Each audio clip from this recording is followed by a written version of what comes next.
that picture or video? Video. Oh. So good.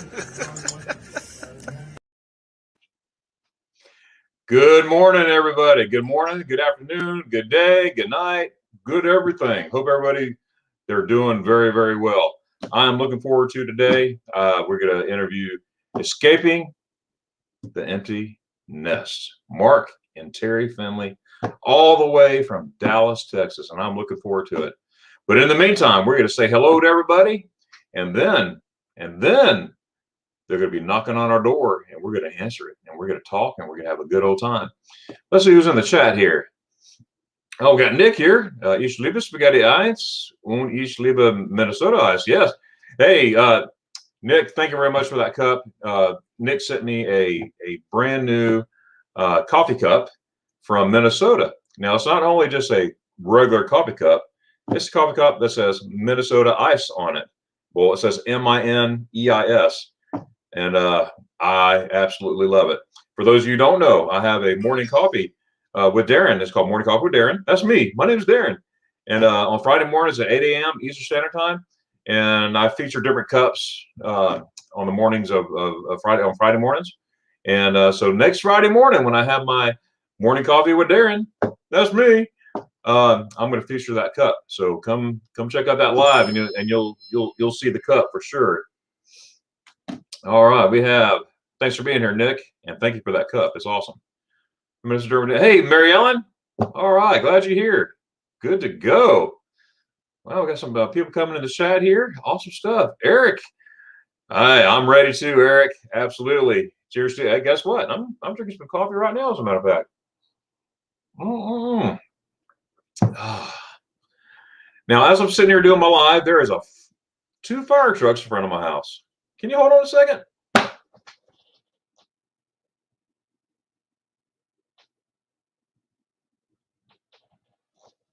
Okay, we're not coming here. Hope everybody else is okay. Whoa. Okay, you never know what's going to happen during a live stream, right? Okay, we are ready. Yes, sirree, Bob. Yes, sirree, Bob. All right, we will get you. We'll bring you up in just a moment here. We're going to go through the hello list. Good morning, Lori, all the way from California, from CA. Oh, I see. Oh, I just noticed a piglet somewhere.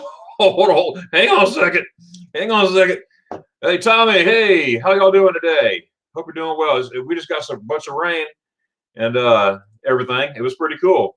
Just Dave, good morning. Hey, glad you're here. Now look here, Dave saying good morning to myself, and of course, Escaping the Empty Nest. And don't forget Piglet, guys. You gotta. Oh, wait till you see Piglet.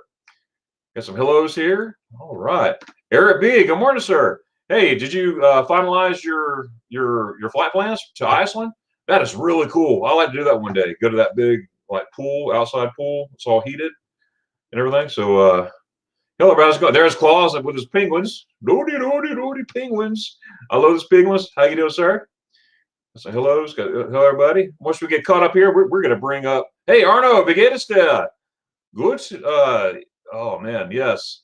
I am seeing Arno everywhere now on other YouTubers, Germany YouTubers, comments and stuff like that. So it was pretty cool to see Arno and a bunch of other people on different platforms, different YouTube channels. It's really cool, and I want to encourage you to check out other Germany YouTubers that are out there that I talk about a lot. I'm meeting new folks almost every day, and it's a growing community, adding to this community, and it's going to be really cool to get everybody together. We're starting live streams. There'll be more live streams coming from Germany.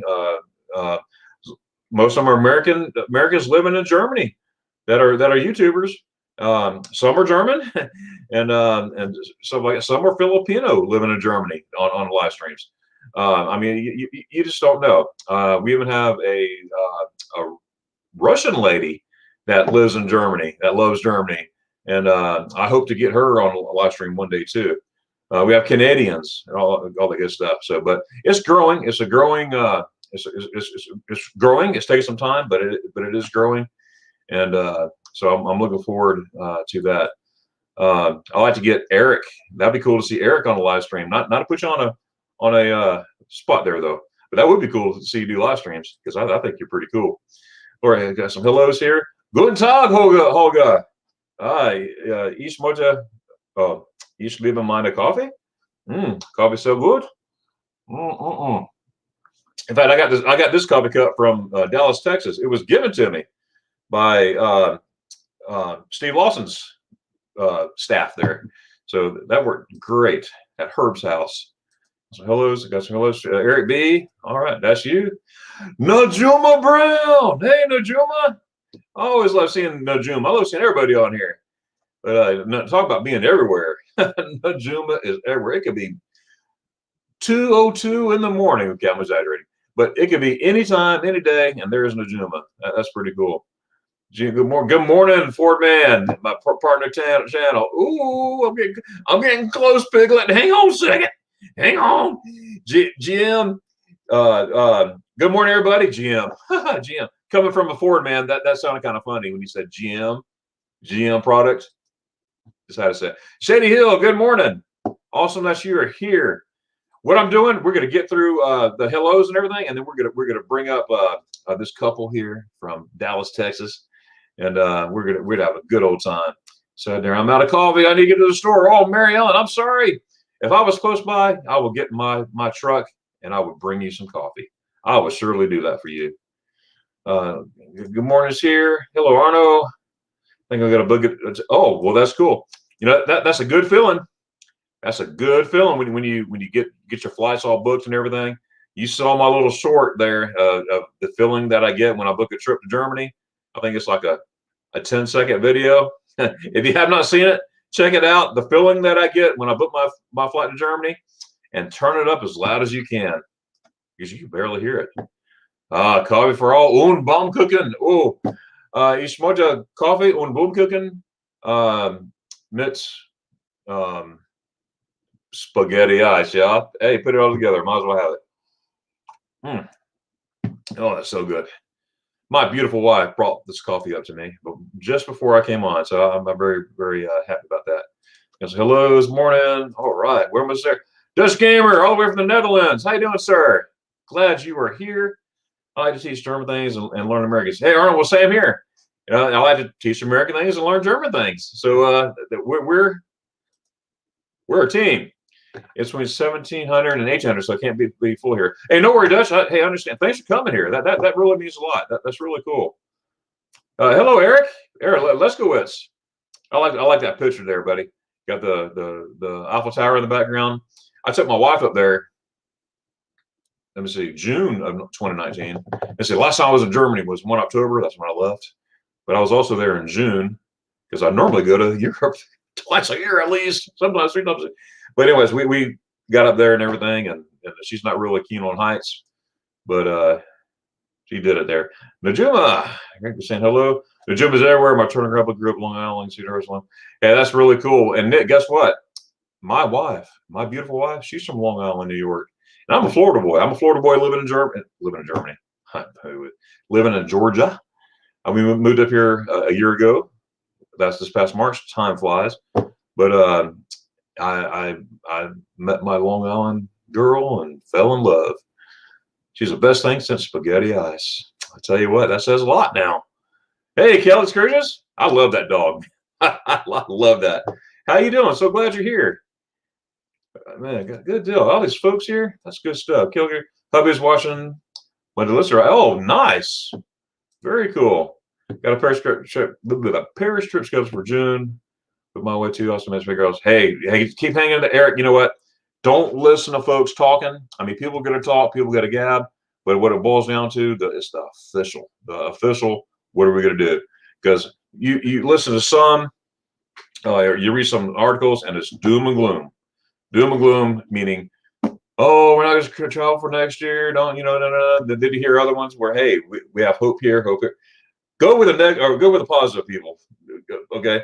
Because reporters out there, they want to get a name out for themselves. They know this is a hot topic, and so they're going to say stuff just to get people riled up. I think in the near future things are going to be open up. I really, really do. Might not be a month, maybe 2 months, maybe. We're already in April, so maybe a little less than June. It's things are rolling, you know, especially now I got my shots.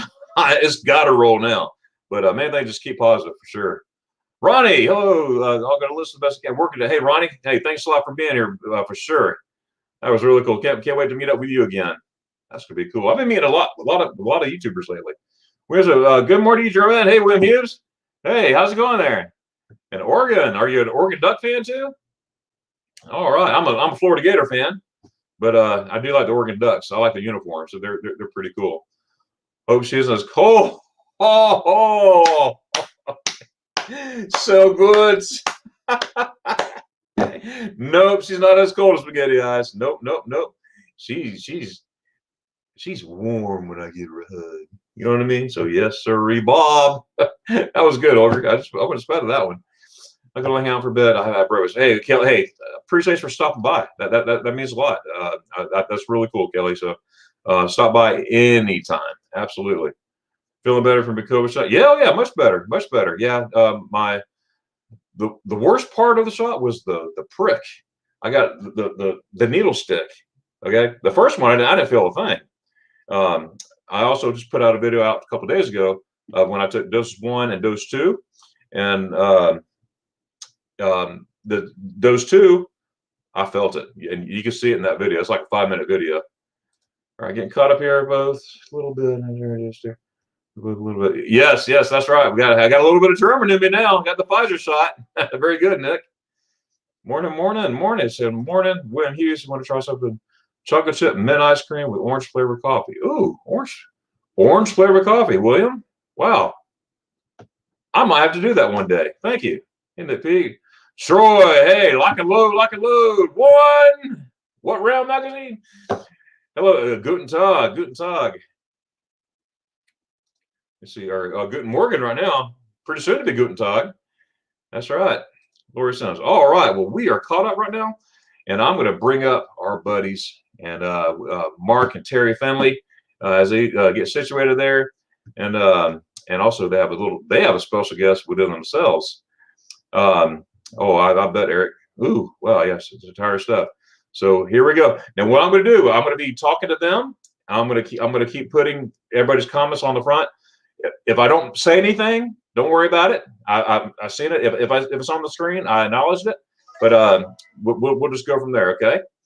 So where are they at? Okay, on the count of 3. Are you ready, guys? Give me a thumbs up. Thumbs up. All right. How about a paw up? Get a paw up. Oh, Roberto Pop. Hey guys. Hey. Special guest today. Let me get my There you go. You got a Piglet in the shot. Yeah, there's Piglet right there. All right. How you doing, Piglet? Piglet is a famous dog. I tell you what. Everybody loves Piglet. Yes. She's a famous human with 4 legs. Yes. Mm-hmm. Yeah. That's basically everybody loves Piglet. Well, she's a sweetie. Everybody comes to our house like, okay, I'm going to take Piglet home with me, okay? It's like, no. All right. Have you look, Kelly? She's unbelievable. She's unbelievably sweet. So it is. Well, it's great seeing you again. Hey, great seeing you too. And I just want to say before we go, if people put stuff in here, feel free to answer. Okay, because I'm going to put on. Yeah, we've got the stream up too. We can see the chat, so we'll be addressing everybody. So we're trying to just streamline the chat process here. So good deal. It's great to see you all too. So V Gates. Wie geht es good? Wie geht es so good, danke. Dies? Wie geht es dir? Very good. I have to practice once in a blue moon. Yeah. Yes, we have to practice. Get ready for when we finally make it back to Germany or over to Germany. That's right.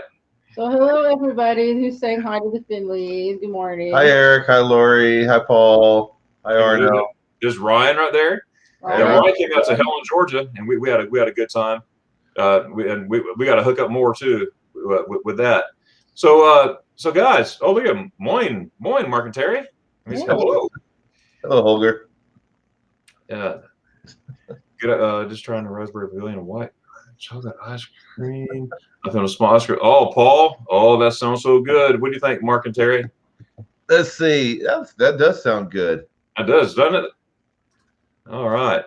So you just had some guests a while ago. Yes, they left about 9 o'clock this morning, which from our time is about an hour ago. We had Tom Shaner, who's one of our traveling buddies from the Walters Rural community, and his family come visit us, his 2 kids and his wife, and they were amazing to have over. We just love having house guests. We love showing them what Dallas-Fort Worth has to offer. Dallas-Fort Worth really isn't considered much of a tourist destination, but you know, for a few days, there's quite a few entertaining things to do, and of course, we had to take them to the Fort Worth stockyards. We talk up the stockyards so much, people probably get sick of us talking about it. But my saying that I shared with Mark Walters is Texas atmosphere, the Texas personality is America turned up to 11, and the stockyards is in Fort Worth is Texas turned up to 11. It's 100. For a tourist, you don't get much more of that Texas atmosphere anywhere that you do at the Fort Worth stockyards. They have a Longhorn walk that walks down Main Street there, which Darion got to appreciate in sub-freezing temperatures. Oh, it was freezing. Oh my goodness. Downtown stockyards is Billy Bob's, which Darion got to enjoy. We were the only ones in Billy Bob's, which is weird because when you're in a place that's designed to hold 20,000 people and you're the only ones there, it's a little bit like being in a Walmart by yourself. It's an eerie feeling. Right. But I'll tell you what, I will attest. First of all, the hospitality of the Finleys. I mean, these guys are second to none. Okay, and they made me feel welcome, and they fed me. They even made spaghetti ice while I was on a live stream. They brought out spaghetti ice to me. But I have a question for you, Darion. Are we better than spaghetti ice? Y'all are better than spaghetti ice. All right, you don't have to answer that question. Yeah. You can plead the fifth. Nah, y'all are awesome folks, and the stockyards. I want to go by the H1 restaurant, and man, that Tex-Mex. And guys out there, whoever's listening in YouTube land, YouTube world, if you haven't had a breakfast burrito or taco from a gas station in Texas, you got to go and get a breakfast taco from a gas station, nowhere else. A gas station or a regular convenience store, and get a Texas. Well, we told the Shaners while they're here, one thing they have to do in their Texas is enjoy a breakfast taco, but it has to be purchased from a gas station. And because we had some mornings where we didn't get out quite early enough to get breakfast in the morning, other things were going on. I told them last night, by the way, Buc-ee's has very good breakfast tacos, and technically it is a gas station, so you can still get your breakfast tacos from the gas station. So they were driving from here back up to Oklahoma City to return the rental car and they're flying out of Oklahoma back to Pittsburgh, so back to Cleveland or wherever they're flying back to. Anyway, but they're planning on making their Buc-ee's stop on the way back. They may be there now for all we know. That's cool. Make sure you get your breakfast tacos. Now that you say that. See, there's a Buc-ee's 8 minutes from me. Yeah, so I make a lot of trips. I make a lot of trips to Buc-ee's. Not only the brisket sandwiches. I mean, I should take stock in that stuff. Those are really good. Those brisket sandwiches are just, and the breakfast tacos. Okay, I was about to ask. So Georgia Buc-ee's have breakfast tacos. It's not. Yes, they do. Yes, they do. And I go through. Of course, they have that 100-foot long jerky bar. All that stuff. So yeah. The Shaners got to see something very interesting while we were sitting at H3. Is I told Tom to turn around because at the stoplight at the corner of the intersection where the restaurant is at was 4 horses, people on horses that were sitting at the red light waiting for it to turn green so they could cross into the stockyard. That's pretty cool. Yeah. People can ride horses down the street as if they're cars and stuff, and obeying all the traffic laws. And you can't get much more Texas than that, unless it's quite an experience for somebody that hears about Texas culture, but they've never really experienced it. Yeah. And granted, the stockyards is kind of a Disneyfied version of Texas culture. Oh, but sure. You still see the cowboys, you still see the Longhorns, you can rent a horse and you can ride a horse. You can take trail rides from the stockyards. From the stockyards. That's awesome. Guess what I learned from the stockyards? Not only from the stockyards, but my brother. Okay, he has his own business in Jacksonville, Florida. Like running sound, selling sound equipment, speakers, soundboards, and all this stuff. Okay, and for years, him and my other brother, my younger brother, would help my other younger brother, and they would do shows out there at the stockyard every year. Really? I'm forward, huh? Twice a year, because he goes, oh, you've been to stockyards? I go, yeah, I go there every other year or twice a year, running sound for different bands and stuff like that. I'm like, what? I said, well, that's where I was at. And he's got pictures of the Cadillac and everything. And it's like wow.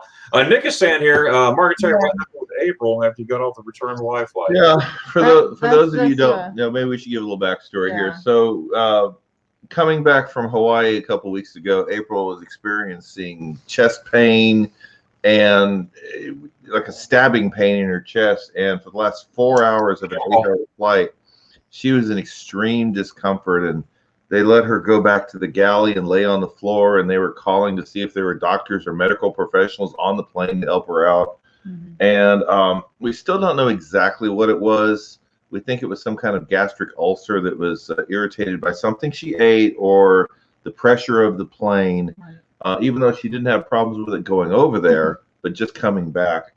And she was in extreme pain. And for a while there, I was wondering if we would have to land the plane in Albuquerque or something and do a medical, disembarkment. But she made it. We made it back to Dallas, and almost as soon as she hit the ground, she was better. I wouldn't say she was fine, but she's still experiencing a lot of stomach problems, and we've changed her diet. She has a lot of food allergies, and we have an appointment with the doctor next week to check out to see if she's gluten intolerant or whatever. She actually, we haven't gotten any answers yet, but we're still following up on it. But she's better. She's not great, but it's not anything like the pain she was experiencing on the airplane. So that's good. Well, I pray she gets over all that stuff. Yeah. Hey, look at here. We have Angie from Barodic is around. Do you know who Angie is yet? No. Check out her channel, guys. Please, I implore you to check it. I want to encourage you to check out her channel. She lives in Germany. She's get this. Now, let's just a little diagram here. Filipino born, grew up in Austria. Ooh. Lives in Germany. Married to a German, lives in Germany, and she is funny. She is hilarious, and she does an excellent job video work. Her husband does a lot of drone video. And everything, but she's a lot of fun. So definitely, anyone out here in Chatland, YouTube world, check out Barodic is around. And she's saying, oh, she's at work. Yeah, she's in Germany, near Heidelberg. She goes in and out. Okay, I understand. Oh, that's where I say, hey, well, you always keep your promises, Angie. Her name's Angie, but she goes by Barodic. That's her channel. She said in and out, and I thought she was talking about the hamburger place. Right? Yeah, exactly. Has she been on your? Has she been a guest yet? I don't remember. Yes, she has. In fact, guess what? 2 weeks ago, I had the marathon. Okay, and we had, it was 8 hours of bliss. I mean, we had Germany YouTubers that never gone live before, and now they're hooked. They want to go live again and everything. In fact, next week I'm going to have a panel of the YouTubers on my panel for next week's live stream. So I'm going to have 5 or 6 YouTubers on there, so you'll get to know them. But yeah, Angie, she was on my. It was time for her to come up, and now I brought her up on mine as a guest. Things had changed. I had to go pick up the kids. My wife was sick. So I said, Angie, I don't want to put you on the spot, but do you mind? Oh, that's okay. Yeah, we saw. We did see her. Okay, yeah. She did a wonderful job, and that was her first time. I didn't recognize it by channel name, but we watched. Yeah, that was one of the few parts of the marathon we did get to watch.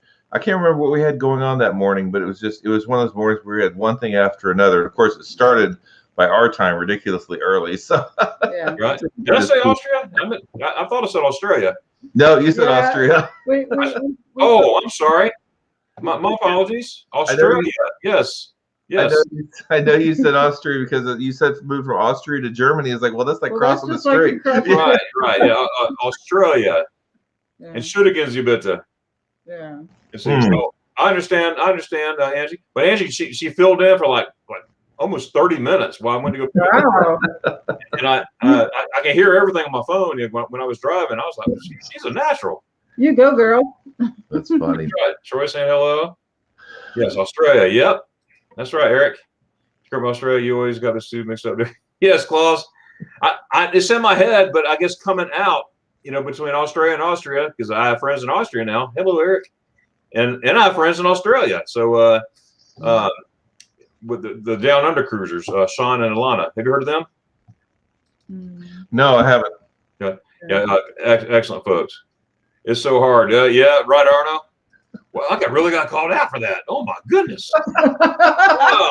So, yeah. Woo. Well, don't make a mistake live. Oh, there we go. Woo. Had to get a PB and syrup on toasted bread. Later, Jeremy, man. Have a great day. Hey, William, enjoy that PB with syrup. Hey, that sounds good. I like peanut butter. I like peanut butter and honey. Yeah, I can see that. Of course, I love jelly too, but peanut butter and honey. Well, I haven't tried the syrup. Man, that sounds good. Thanks, I'm William. a PB&J guy, but you got to mix them up together. Yeah. You got to mix. You can't not separate PB&J mixed up into one. Yeah, that's called daddy juice. That's right. Household. That's how daddy makes it. Angie said should be right back. Hey, well, thanks, Angie. Angie's awesome. Oh, I came to Australia when I was a teenager. My sleeping life is in the Philippines. I woke up in Australia. And now wide awake in Germany. Yes, I bet you are wide awake in Germany. She loves Germany, and her passion. I guess seeing her passion and my passion together. I think it's a good mix. She's like, check this out. It's like, hey, check this out. I was about to say, I think I know someone else who's very passionate about Germany. Yes, just a bit. Just a bit. Right. Well, you spent 6 years of my life total over there. And you got to look at this. It took me 19 years to get back. I mean, you know that story, but it took me 19 years to get back. And once I got back, it was like I really miss this because I've always missed it. But now I'm back and I'm like, I got to come here more often. I've got to, and that's what I've been doing. And whenever we get over this mess we're in, I'm all shut up. You get that? I'm all shot up. Rip, and ready to go. Nick just asked a question. What's your favorite jelly flavor? Nick, actually, my favorite jelly is not jelly, it's jam. I'm a great jam guy, not a jelly guy, because it mixes better with peanut butter. It doesn't have the globs like jelly does. So if you're a mix them up kind of guy, use jam, not jelly. Arno's we call Austrians Schneebachster, snow puncher. A lot of skiing there in Austria. Yes. Am I saying that right? Austria? Yes. Wow. Yeah, good deal. Well, good. Oh no, good. I was going to say we passed a milestone on our channel last night. All right. And what is that milestone, sir? For those of you who can't see on the comments there, we do have a travel channel called Escaping the Empty Nest that we just started a couple months ago, and to document trips that we had planned on taking. And it's a small channel, very small, but we passed our 100th subscriber last night, which, again, we know that's not a lot. That's not a big deal, but it's a big deal. Just to get into triple digits. So we were excited about that, and we made a little video this morning to thank our subscribers, and we'll publish that this afternoon. We know we're probably never going to be a huge YouTube channel. We try to put out videos that help people. One of our most popular videos so far is a video on the cheapest hotel in Waikiki, and I think that's getting popular. It's actually coming up as you check the analytics. It's actually coming up as a recommended video, and people are actually searching for it, which is really nice. It's not just showing to our subscribers. People are actually searching for that subject. Look at there. Just give me a second. Troy, thanks a lot, Troy, for doing that. Here's the link to this Escaping the Empty Nest. Make sure you check out Mark and Terry, awesome couple. They're naturals, and I knew that from the beginning when they're out there out west. I was like, whoa, and so it feels cool to say, wow, I discovered. Yeah. Your peer pressure. You definitely encourage / bullied us into doing it. Right? No, bullies too harsh a word, but you definitely encouraged us to do it, to try it. Oh, well, good deal. I'm glad you did too. Yeah, But we have some thanks a lot for putting that on there for sure. We have some major trips coming up in the next 12 to 14 months. Eric, the idea is every place we're going, we'll be going as first timers. Yes. And we'll be going as people who are over 50 and without kids. And that's a travel segment that's a little bit underrepresented, because so much of the travel world is millennials jumping off waterfalls and flying drones. And one thing that disappointed me when we were doing research for a Hawaii trip is how many people would go to Hawaii and all they'd talk about was climbing up mountains and volcanoes and doing all these strenuous hikes. And we're just not equipped for that. No. So we needed to find activities that we feel like we could physically handle as older people who, honestly aren't in that great a shape. Well, we're in A shape. Yeah, round is. I'm in the same shape. I'm in the same shape. Not exactly ideal BMIs, and sometimes weak knees and ankles. So, but we did some things that they don't do. I mean, we're history buffs. We loved Pearl Harbor when we went to Pearl Harbor. Yeah. I mean, that was a big. We were actually there 2 days, not intentionally, but we were there 2 days at Pearl Harbor, and it's just an amazing place to visit. And it's our history that, it was incredible. Yeah. That's awesome. And I went in right here, Eric. You never know what might happen to your channel. And see, I'm the same way. I'm not a big channel. I'm just having fun. I'm having fun. I'm learning as I go. I mean, I didn't do anything in digital work before all this stuff. I'm learning as I go, and it's fun learning. It's fun. I tell you what, it's fun meeting all the awesome people out there with y'all. And everyone. I think our channel's going to take off as soon as we meet Eric next year. That's right. Yeah. There you go. Yeah. And the thing is just to have fun and don't worry about, and I know you're not, don't worry about subscribers. Don't worry about, whatever. Just have fun and everything. If we end up having 200 subscribers, but those 200 subscribers get something out of the information we're offering and helps them become better, more informed travelers, that's fine. That's fine. We're not Walter's World. We're not gonna ever be anything like the big YouTube channels. We're not Chris from Yellow Productions. We're not gonna be that big, but we think we have information and experience that will be helpful to people who don't normally see our kind of videos on YouTube. Right. So. We know that not everybody can afford lavish vacations. So we have to find bargains. I mean, she works as a church administrative assistant. I'm a tuba teacher. We are never going to be rich. So for us to take vacations, we have to find affordable ways to do it. Right. And so if I can do all this research and find affordable ways to travel and stay in hotels that some people might think are beneath them, but we document that experience and pass it on to others, then we can probably help some people. Like, that's right. Our main video that we have so far that people seem to be responding to is the video on the cheapest hotel in Waikiki. This is a hotel. You think of Waikiki, Hawaii, you think of it as the $300 high-rise hotels, but we found a place that's just 2 blocks away from the beach. It's a 6-story hotel, but it was, if you stay more than 5 nights, it was $60 a night. And you think, what kind of rat-infested flop house are we getting for $60? But we didn't. It was nice. It was nice. It was nice. As long as you know what you're getting into. There's no daily maid service. They don't serve breakfast there.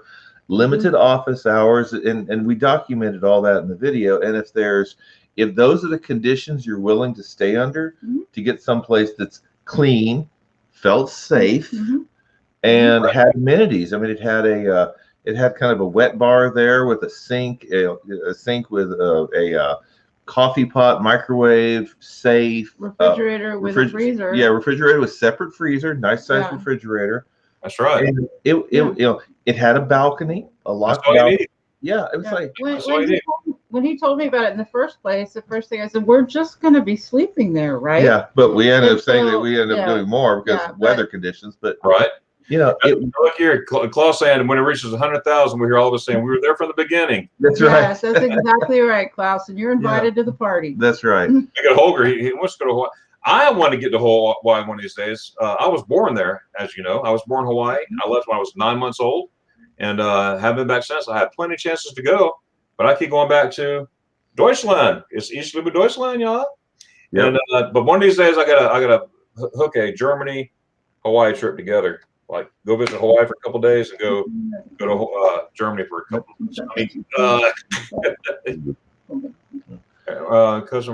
Yes, that's right. To go back and answer Holger's thing from the last comment that you just had up. Yeah, I tell you what he did was he had Corona projects, and he was like searching for different times of the year. We wanted to go to Hawaii in June.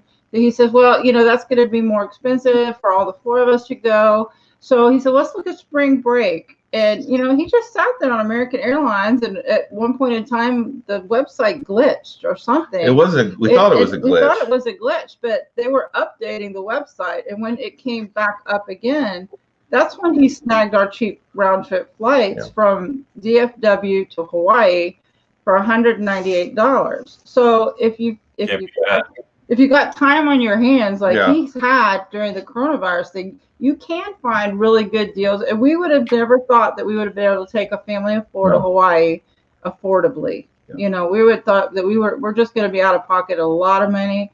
But he found some really good bargains. And if you're willing to look, spend some time doing your research, then it's so worth it. You'll find that you can go there when you didn't think you could. So that's right.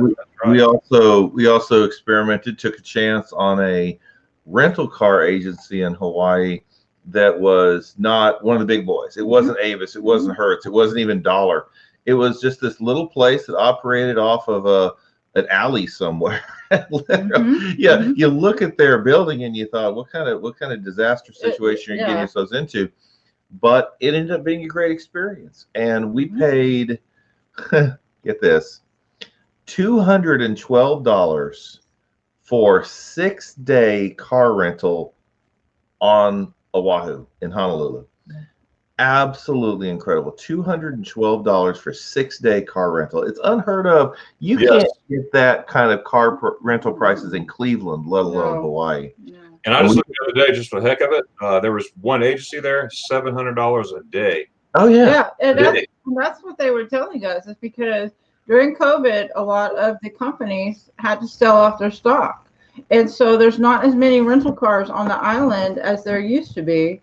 And so now, if you do what he did and you book early, he booked almost 3 months ahead of time, and that's how we got that rate. But if you're waiting, if you fly into Oahu and you want to get a rental car right there, more than likely you're either A, not going to get one, or B, it's going to be super expensive. And didn't he tell us that some of them are going for $1,000? Yeah. $1,000 a day. Up to $1,000 a day for car rental. Crazy. So that's crazy. Buy a car for that if you got to rent a car for a week. Buy it and sell it. Right. Absolutely. Sell it for half of what you pay for it, whatever. Yeah. Buy a $500 clunker or something. Anybody can go watch our videos to see the full documentation. But we documented the process, and being a small agency, the cars weren't in mint condition. There were some a shuttle ride there too, right? They gave you a shuttle ride to the. They picked us up. We called them on the phone as soon as we hit the ground, as soon as we got our baggage, and they said, okay, we're here. And they said, okay, we'll be there in 15 minutes. And they were there in 10. Mm-hmm. They picked us up at the airport. They brought us back to the rental agency, and then they gave us the car. And when we dropped it off, we actually had a van. Long story short, we had a van just for the last day because of a flat tire situation, which is common in Hawaii because the potholes are crazy over there. Apparently flat tires happen all the time over there because the potholes are insane. But the van they gave us just for the last day, we already had our baggage in. So we drove the van back to the rental car agency, which is called Lucky Owl, by the way, Lucky Owl Rentals. And the van was big enough for us plus the driver. So he just hopped in the driver's seat, drove us to the airport in the van. We took out our bags and he took the van back. And that was the end of the rental. Yeah. A friend of mine who I served with in the Army in Germany. In fact, this guy, he's the one who introduced me to Garmisch back in 1988. Okay, he's the one who said, "Darion, you got to go with me to Garmisch one weekend and everything." And I finally did, and it was eye opening. And I instantly fell in love at 19 years old, something like that. Yeah, 19 and a half, and I was like, wow, this is beautiful. And that's when it hit about the Garmisch thing. Yeah. But Wiley, his name's Wiley. He is a 5-0. He's been with the Hawaii Police Department for, I think, since 1995. He did his time in the Army, got out, became a police officer there.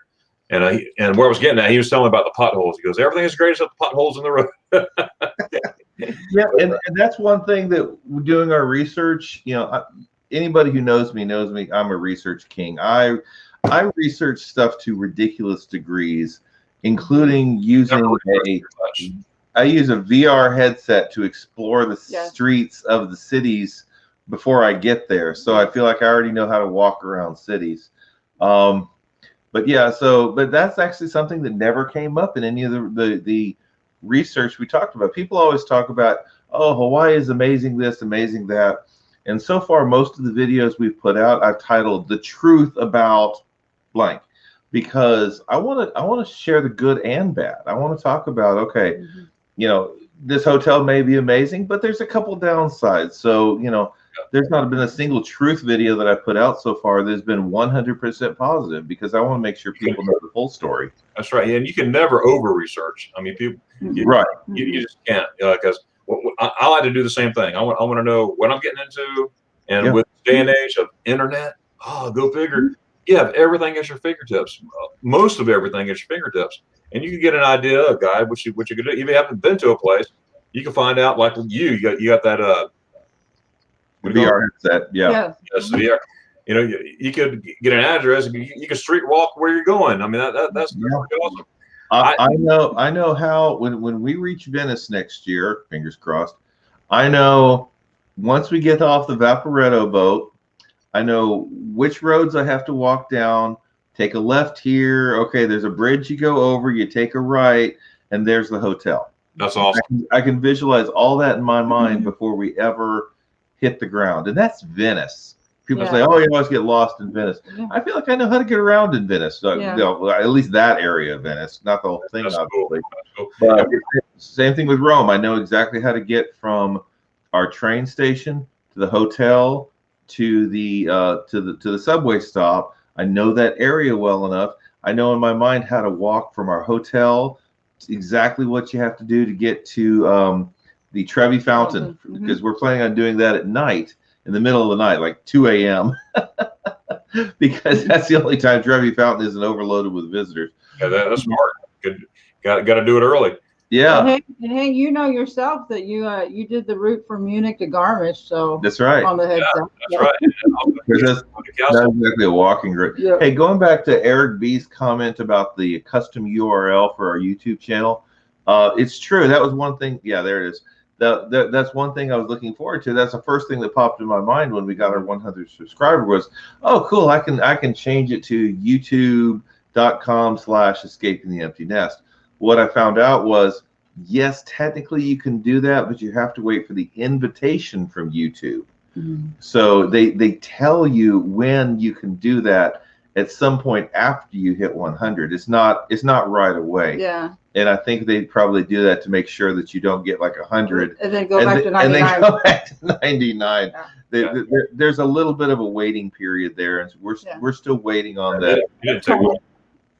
That will make it great for like it will sharing the channel, and stuff like that. Because right now our channel name is just it's insane gibberish right now after the .com. Yeah. Right. But that will be nice to get that. It looks way more professional to have the full name. Yeah. So right. I'm going to catch up to some of the chat here, and we're going to go through and discuss. We're going to pick up some things here. Ronnie, fingers crossed with Italy. Yes, absolutely. And we're going to talk about the future trips for the Finleys, as well as myself, to Deutschland and Italy and Italia and all kinds of places. So hang tight. Thomas said I can relate. Lori, I'm representing a group of travelers, a female solo or 50 or space single submits. I don't blame you. I don't blame you at all. Meeting my next. Go back to Lori's comment. I think that's one of the biggest things I hear complaints about for cruise ships is cruise ships, single travelers get just completely abused as far as how much they're required to pay. Yeah. Very few cruise lines have accommodations for single travelers, which is dumb because a single traveler doesn't eat more food in the buffet than a couple is paying twice the price. Have you seen me? Have you seen me? But Yeah, are you going to eat more when you're by yourself or with you're going to eat the same amount? You know, you take up the same. Maybe not. The cruise ships should have and could have maybe some smaller cabins. I can understand not wanting to have a large cabin that maybe fit 4 people. It's okay. We're only using that space for 1 person. Yeah. But they could come up with smaller cabins that are comfortable enough, like 1 twin size bed or an extended twin or something. Right. And somebody could travel very comfortable with that. We do think that's very unfair. And I think there are 1 or 2 cruise lines out there that do have rates for single people, but it's still not half price. It's not like if a couple can cruise for $3,000, a single person might be $2,400. You know, it's not like it's $1,500 for 1 person or $3,000 for 2 people.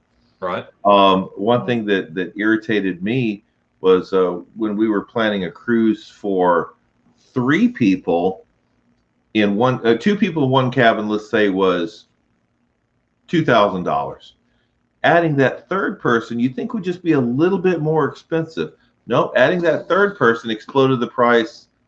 It wasn't quite double, but it was ridiculous. It's like we could almost get 2 cabins.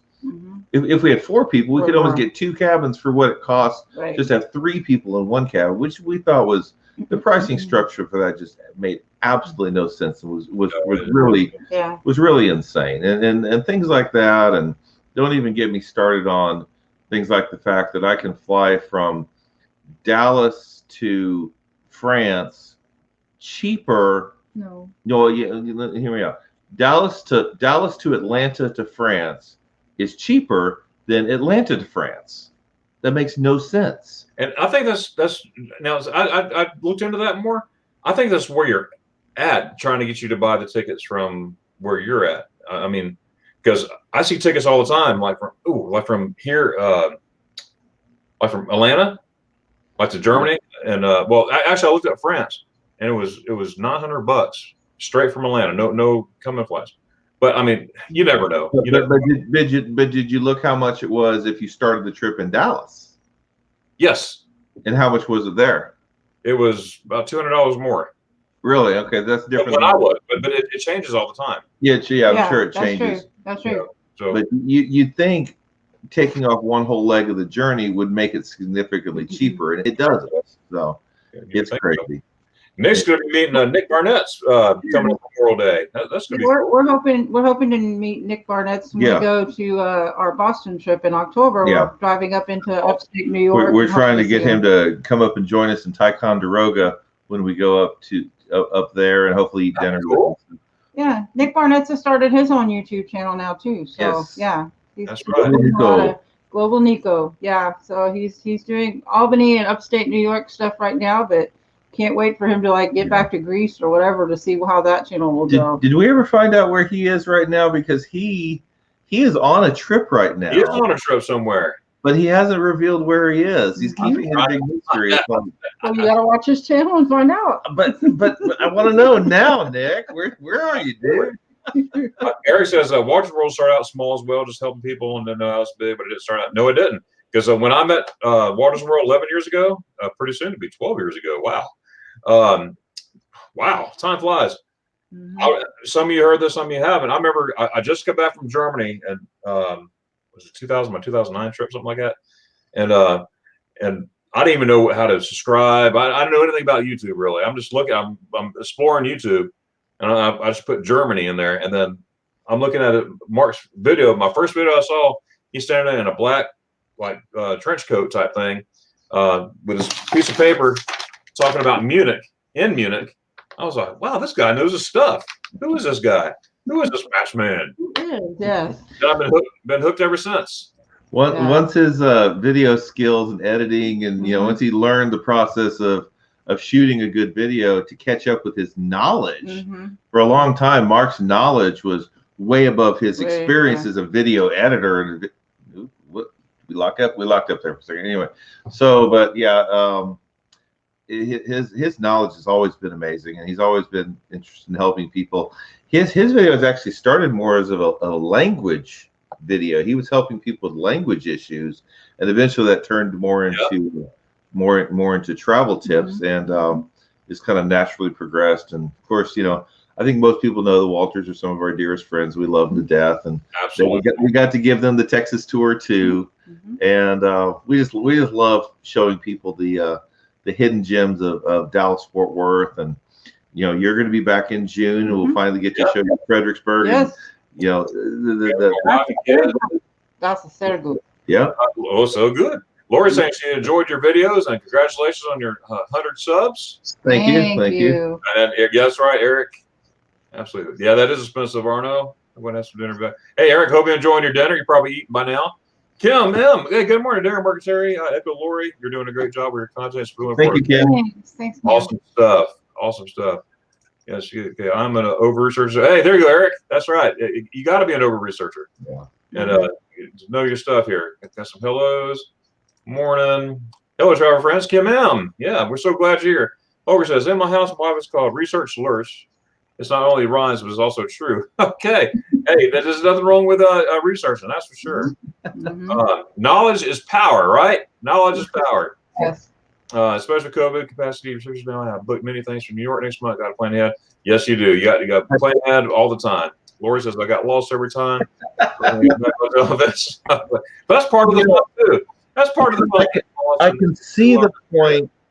I can see the point to people that say you shouldn't over plan to the point of saying, okay, I'm going to eat at this restaurant at 7 o'clock, and then at 8:30 I'm going to do this. At some point you have to go with the flow. But as far as researching, get the hotel that's close enough to a train station or transit stop that you feel comfortable walking, and say, okay, I've got to take this train line to get to the Vatican, and say, okay, when I get up to go to the Vatican in the morning, when I'm in Rome, I've got to walk to this station to get there. And you make little notes for yourself to, otherwise waking up and going, okay, what do we do? Where do we go? That's why I tell him, I said, he just makes the plan, and I just tell me what to pack. Right. So, yeah. There you go. Eric B got lost in Rome. Lori got lost every time she can't walk out the door, it seems like. And some people, especially like in Venice and stuff, say it's worth getting lost. You find something that you didn't realize it was there. So here's the deal with Venice. It's an island. You can only really get so lost. Yeah. And Venice has these signs. Every other intersection has a sign that says, San Marco. It'll tell you general directions on how to get places if you just look up and look for the sign. So I could understand how Venice wouldn't be the worst place in the world to get lost at, because it is so small, and it is an island. Because you walk for 10-15 minutes in one direction, you're going to reach either the Grand Canal or the edge of the island. There's not going to be many options about it. So Arno's giving a little tear, a laughing tear to Lori. Holger, unfortunately, in most part of Germany, you don't have that street view to support beforehand. Data protection. Yeah, that's true. Yes. Yeah. Austria is a little bit better, but Germany definitely doesn't have much street view. Some in Munich, we found some of it in Munich, exploring hotels. I think I've researched how to get from the Munich train station to our hotel. But even when there is a street view, a lot of the times they'll blur out entire buildings. The entire building will be blurred out, all the windows and everything. So it's funny when you pull up Street View for Europe. in Google, the entire Europe, continent turns blue when you activate Street View. Yes. For an outline of Germany. That's right. Ronnie said he'll be okay with getting lost in Rome. Maybe that is very true. You never know what you'll find. Sure. Definitely. Troy, I get lost every time I travel. Learn it usually makes for the best part of the trip because you stumble into adventures. Yeah, that's right, Troy. Yeah. You just go. Just go. I mean, yeah, get look around, get research and everything, but just go. Yeah. Hey, what's down this road? Because you never know. I found an awesome. Where was I? I was in Berchtesgaden, but I was on the outskirts of Berchtesgaden in a small village. It wasn't in Berchtesgaden. It's probably about 15 k's out of Berchtesgaden, and I just like to park my car somewhere, okay, and just start walking in a village that's non-touristy. You know what I mean? Yeah. And just walk around, and I found the best rump steak that I ever had. In Germany, you see a lot of rump steak and all the fixes and everything. And oh my goodness, it took about 3 hours to eat because in Germany, which I appreciate, they don't. First of all, they cook everything fresh. Everything is fresh. Fresh. Everything is fresh. I mean, this place had cows in the backyard, and he says we get our meat from our backyard. I mean, that's how fresh it is. All right. So my mouth's watering, and Germans, and they're not rushing you to eat. And the one thing that bugs the snot out of me, you're in a restaurant, okay, you're eating your food, and the server, waitress, waiter, whatever, comes up to you with a stick. Here you go. It's like, I'm not even finished eating yet. You know? But in Germany, that's considered rude. You have to actually ask for that for the bill. You know, Zahlen bitte, or there's like 7 or 8 different ways you can ask for the bill. I say Zahlen bitte, and then they bring the bill. They will not ever just bring you, here's the bill. They want you to enjoy your food and relax. It's a relaxing time with your family. You sit with your family, and they don't disturb you. They don't come to you every 3 seconds, you know, whatever, because I get spoiled with that. You know? I have to be honest though, some of the things I'm looking forward to in Germany and Austria are just getting like bratwurst at a roadside, not a road, you know what I mean, the street side vendors. You know, just the food to go, the grab and go food is exciting to me as a fancy sit down restaurant. We're not big fancy sit down restaurant people. You know, we do it, but I enjoy street food as much as anything else. Right here too, and I'll tell you something. Germany, the train stations, the Bahnhof, the Hauptbahnhofs, they have bratwurst there. You know, when I go to Germany, I try to, you know, take in everything I can because I know I'm only here for a short amount of time, and I can't come back until I can come back. And this is killing me. It's been 18 months and 10 days. Anyways, I could have a dinner or whatever, and I pass by a bratwurst stand. I'm stopping at that bratwurst stand. Oh yeah, I gotta get that. It's like I gotta get this bratwurst with Senf, good German mustard, the hot mustard, and just I don't care if I'm stuffed. Hot mustard. I'm in Germany. I'm gonna eat what I can. You know. Question for you, Hot Darren. mustard question. Sure. That tube of mustard that you bought, or you bought it for me something the last time you were here. Is that supposed to be refrigerated after you open it? Yes. Oh, okay. Yes. I did not. I did not put it in the refrigerator. So. And that tube is gone, and I finished 2 tubes since that tube. Well, now you need to come back. Yeah. Right. And you know what? I just found out in the right here where I'm at in the commissary. I walked by and there it is. Really? Like, really? Oh wow. But you know what? This is a good excuse. I need to go to Texas, get some mustard. I'll be back. You get some mustard and some piglet, right? Yeah. What is NCL? You know what that means? NCL has Norwegian cruise lines. Cruise lines. Norwegian. Oh, okay. Okay. Cruise lines. Yeah. Now I see that. Okay. Yeah, I'm like an idiot. Terry saw the mustard thing on the counter the other day. Yes, Arno. Does this need to be refrigerated? Like an idiot, I picked it up and tried to read the instructions on the pack. It's like, oh yeah, I can't read German. Oh boy. Yeah, Mary, I'm sorry to hear that. That's a horrible rule. Absolutely. Well, you know how we counter that rule with cruise lines. We make a community of travelers where people know each other, and these single travelers get to hook up and travel with each other. Yes. So we hack the system for single travelers by giving them a traveling, by making sure we always have traveling buddies for them. Yeah. Right. Absolutely. That's one thing we did on cruises is, you know, we would go to Facebook and go and make a cruise group for whatever, you know, August 31st cruise, you know, whatever. And people would search for that, and then we'd get this whole cruise group where we might have sometimes several hundred. Yeah, a few hundred at People least. that are on that particular cruise, so they can either ask questions for people who've been on cruises before, and then we try, if we can, to plan a gather up. So in some place on the ship where we just, as many people that can, meet up. And so anybody that may be a single, you know, can come and meet up with other people. That's how we've made some good friends from cruising, is things like that. Plenty of good groups like that, you know. Yeah. Groups that are setting sail in the future, like you're saying, you know, and you'll see in the event section, hey, I'm a single cruiser, I'm a solo traveler, you know, can we meet up? You know, that's a great way to work there. We found one who's our friend that now lives up in Sanger, that she and her daughter were on a cruise, and she's like, she was in that group and didn't want to be seated at dinner, was kind of nervous about being seated at dinner with strangers, and we're like, we'll be happy to sit with you at dinner, you know. So we managed to hook it up so that she and her daughter ate dinner with us every night on the cruise. And it was fantastic. It was great. That her and her daughter were so nice, and it was so nice being able to make these connections on the cruise group, through the cruise groups, that we can make friends. Every cruise we've had, we've had friends. Well, not our very first one, but James, which was maybe the second one. The Valor one, maybe. Yeah. Just about every cruise we've ever had, we've had connections with people that we still stay in contact with. That's awesome.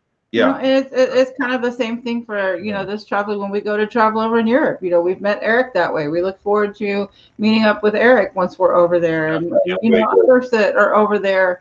You know, it's not a Facebook cruise group or anything, but some of us being on YouTube and stuff together. And I tell you what, technology, absolutely, and technology is awesome. You know, you meet so many people, and not only technology, but when you go on a cruise or you go on a trip, you meet in person, and you keep in touch. Because we still, my wife and I, we still keep in touch with people we met on cruise three cruises ago. Yeah. And we just keep in touch, and whenever they're in town, they come to the house, whatever, and back and forth. I can't wait for y'all to come here.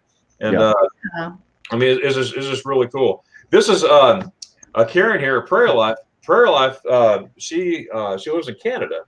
Oh, nice. She's a German descent. And last week I was on I don't like to postpone stuff. I don't like to cancel stuff. You know what I mean? And this was scheduled to have her on a live stream, and my wife was driving. I had her on a live stream. Everything was fine until we turned off to get something to eat. And then everything went haywire on the live stream. So we were doing a live stream on the road. It was working out. I was going in and out sometimes. It's tough from the road. We haven't been brave enough to try that yet, because you just never know what hills and stuff you're going up and down and how you're going. And she was a trooper, and then she kept on talking. She had a book she was showing. She was a trooper and everything. So thanks for hanging in there, Karen. And I'm going to have you on again if that's okay. But what I am going to do, I'm going to go ahead. I'm sorry. It's nice to meet Karen. Yes. Make sure to check her out too. She has an awesome channel. She has live streams. Karen, if you don't mind putting on your live stream times and dates, or put in your link, that'd be awesome. But I think I'm going to go ahead and invest, because I'm always on the road. Seems like, because I don't like to cancel stuff. I'm not that person. I don't cancel. I postpone if I have to. But if I don't have to, I'm going to try my best to do it. You know what I mean? I'm going to go ahead and invest in the on the road YouTube. So no matter what, it's like on the road YouTube. It's like $25. I'm calling it wrong, but it's like $25 a month. You have internet in your car. Almost like an OnStar thing or something. It's a mobile YouTube mobile modem. So satellite. Make sure you get a trial of that, because when we first got our Impala, I got a trial of OnStar, and supposedly it had internet connection built in, where we could use our car as a mobile hotspot. The internet on that was worse than just catching it on the phone. Really? Yeah. Make sure if you get it, you're you try it for a month, and you try the roads between Georgia and Florida and stuff like that to see if you're actually better off than just, because remember, your phone's basically picking up the same signal that your car is. Sure. So in theory, it really shouldn't be any better. So, well, my brother has it. He's the one where I got this from. He's on the road all the time. My brother Spencer, and he's the one that owns the audio video, company speakers and stuff like that. Calls too, and he loves it because his son's with him all the time, and he's back there on the phone on his regular hotspot on the phone. Is in and out, but he has never had trouble. Maybe it's different than OnStar, but yeah, it's. I think so. Because we went all, we drove all the way to Virginia to attend a funeral about 4 or 5 months ago. My brother and I, and he drove in his truck, and I was trying to get on the internet and stuff like that. Oh, I'm in and out. He goes, just use my internet. So I did, and we were in the mountains going up and down. Didn't lose 1 second. So I need to get with him and figure out which one. He says I pay $25 a month, and it's worth it. That would be perfect for you. You love to do live streams on the road. Yeah. It's a lot of fun. We thought about doing a live stream from the stockyards last night, but we didn't get a chance to go over there to check how strong the signal was while we were there. And I didn't want to schedule something until I could confirm that the stockyards had a good signal strength. Because I know when you and I, and we've been in H3 before, sometimes in H3 you can't get a signal at all on your phone. So it's like, well, if inside the place is bad, outside can't be that much better. And sure enough, we were on the road yesterday. They were watching the cattle. And I looked down, and the signal was bad. So we probably couldn't have done a live stream. And that's just north of downtown Fort Worth. So that, if you that's within city limits, and the signal was still a little weak. Well, look at Eric here. Is that an invitation? I paid. Hey, I'll pay my half. That's another way to do it, Eric. Yeah. Eric, we are rescheduling our August cruise that we have booked for this year. We're rescheduling it for New Year's Eve of 2022. So it is a long ways away. How many months is that? That's like a lot. That's like 20 months away. But I don't want to really step foot on a ship until the world is more or less returned to normal, and I can do a cruise ship without worrying about getting to a port and not really be able to get off the ship because that port doesn't want Americans there. I don't really want to cruise with a mask on a hot ship and feel like I have to wear a mask on the Lido deck or whatever. Right. The other thing is, we were talking yesterday about cruises. I've never really been much for going to Alaska for a cruise. I've never been that excited about it. But one thing that would get me very, very excited about Alaska cruise is to cruise with a group of people that I loved.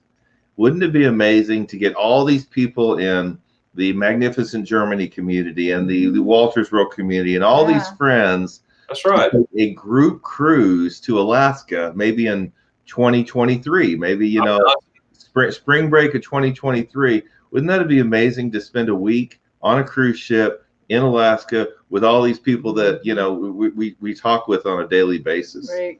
Or in Garmisch. Well, yeah, but I'm there's something about a cruise ship that gives you the space that you can do things on your own, but also everybody's kind of together as a community. It's kind of like, I understand. Yeah, I'd put the Garmisch thing in there. Yeah. Tom is saying market-based fares in Atlanta is one of the most expensive markets. Yes, it is. However, you can find some, again, research. You might check one fare one day and it'll be $1,500. You check the next day, it's $900 today. I better grab that. Yeah. I found fares out of Toronto. Grab my credit card. Grab my credit. That's what I said. That's what I said when our Hawaii tickets. It was just a flash sale they were having for like 24 hours, and I was probably the first person in the country to stumble onto the cheap Hawaii tickets. And I didn't want to hit. I didn't know if it was a glitch. I didn't want to hit back. I didn't want to close the page. I was like, Terry, get me my credit card, because I wanted to buy those tickets while they were available, not knowing what the deal was with those. The tickets were a quarter of the price they would normally go for. We got 4 tickets for the price of 1. You can't believe it. You can't beat that. That was $197, something like that. $198. $198. Yeah. For nonstop tickets to Hawaii from Dallas Fort Worth Airport. That's amazing. Say TripAdvisor more important, like Michelin Galts. I just wrote down that Michelin Galts and so forth. I'm gonna look that up. I always have my pen and paper with me. If I don't know, I'm gonna research it. There you go. I'm gonna look it up. So I missed part of the conversation. We'll catch you up, Dutch. Yeah. I'm sure we'll repeat ourselves. Yeah. And say hello to her cousin Arno. Thomas, Yeah. right?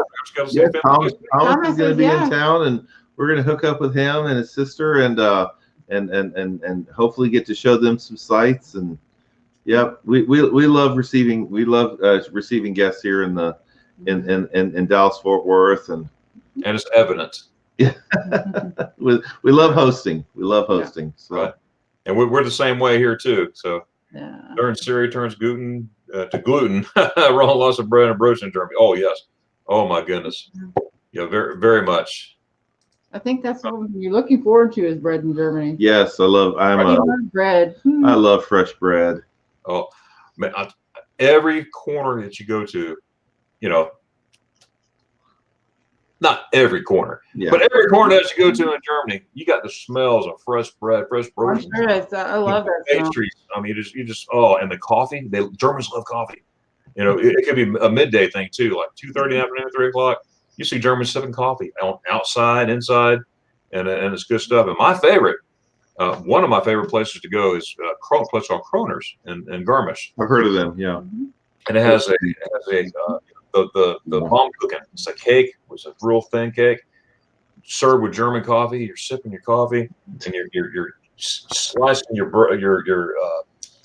cake, bomb cooking, and it just fits together. And then when you get done with that, the spaghetti ice shop is right next door, and then you get your spaghetti ice, and then oh my goodness, and it goes on and on. The Darion coffee stunts your growth, man.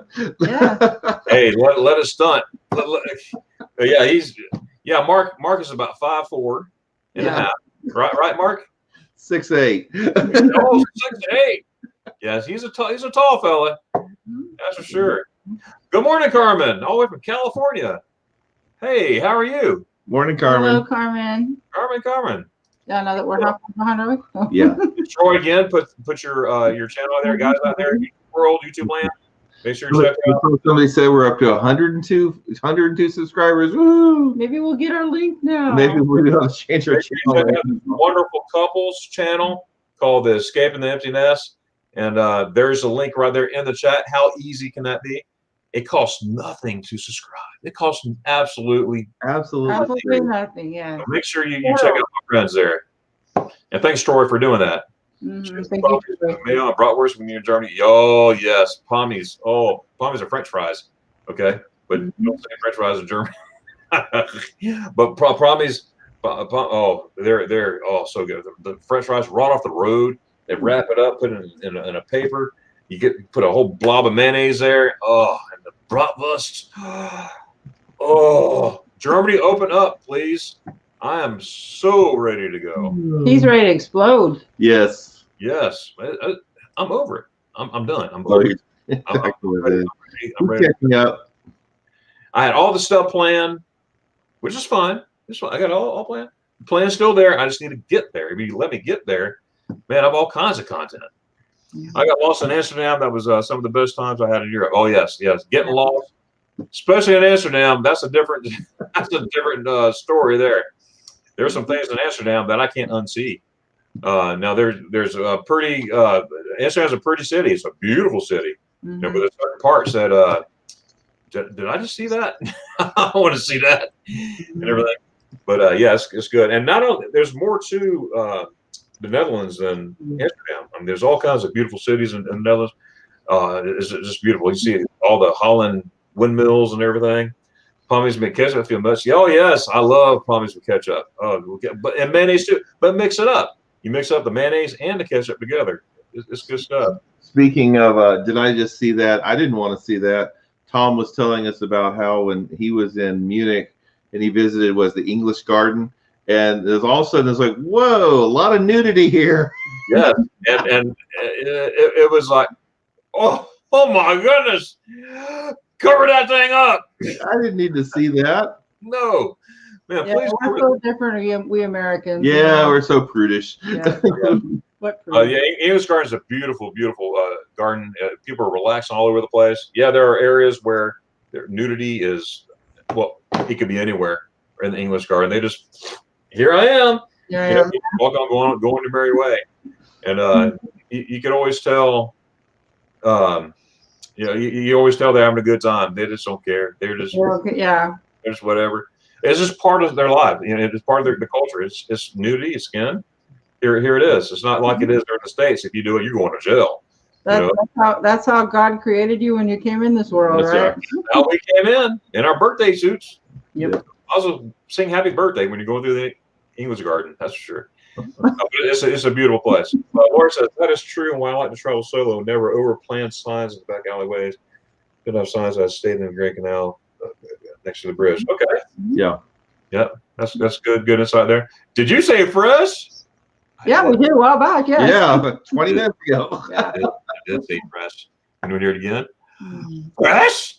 Oh, Terry, give me a fresh. Fresh? Oh, Mark, give me a fresh. Fresh. At the same time, count of 3. 1, 2, 3. Fresh. All right.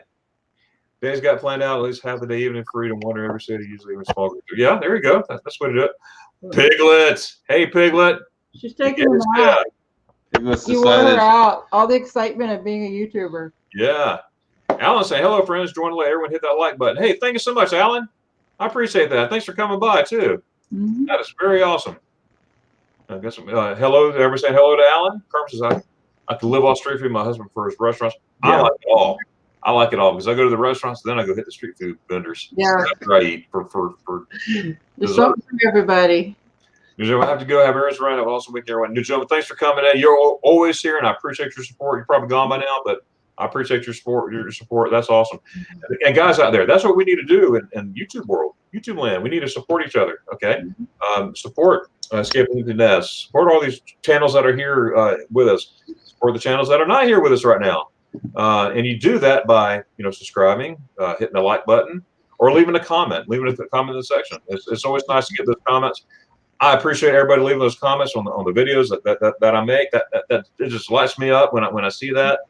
And but when you watch a video, make sure you comment so you let the creator know that, hey, somebody watched my video. That's a pretty good.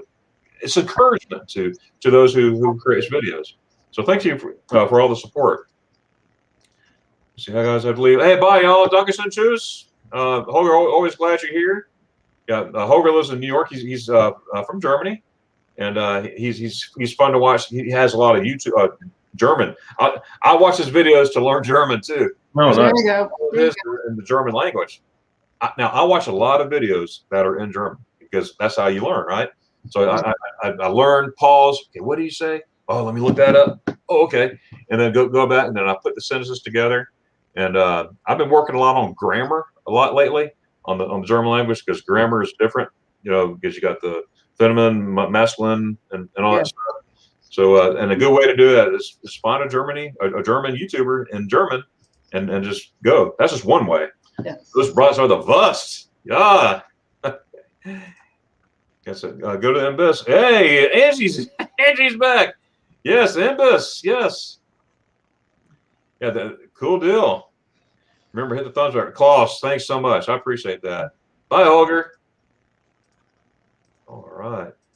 Okay, we're gonna get your Germany vacation plan set up as I go through here because we're gonna talk about some German travel. Dutch American mustard isn't as spicy. It's fairly mild. Yeah, it's different. It's different for sure. It's different. It can be overpowering when you have too much. No, but any kind of mustard can be overpowering when you have too much. Yep. With German mustard, I find myself using very little because a little of it goes a very, very long way. Alan is one of your new subscribers, guys. Yay! Thank you, Alan. And I just saw in a future comment we haven't gotten to yet that Prairie Life subscribed too. So thank you very much for our new subscribers, and we hope to put out content in the next future, but yeah, definitely our next 3 big trips. We're gonna get really 4 trips. We're gonna get a ton of content for the channel. I hope you get 100 subscribers a day. That would be amazing, but unlikely. I want to see y'all grow and everything.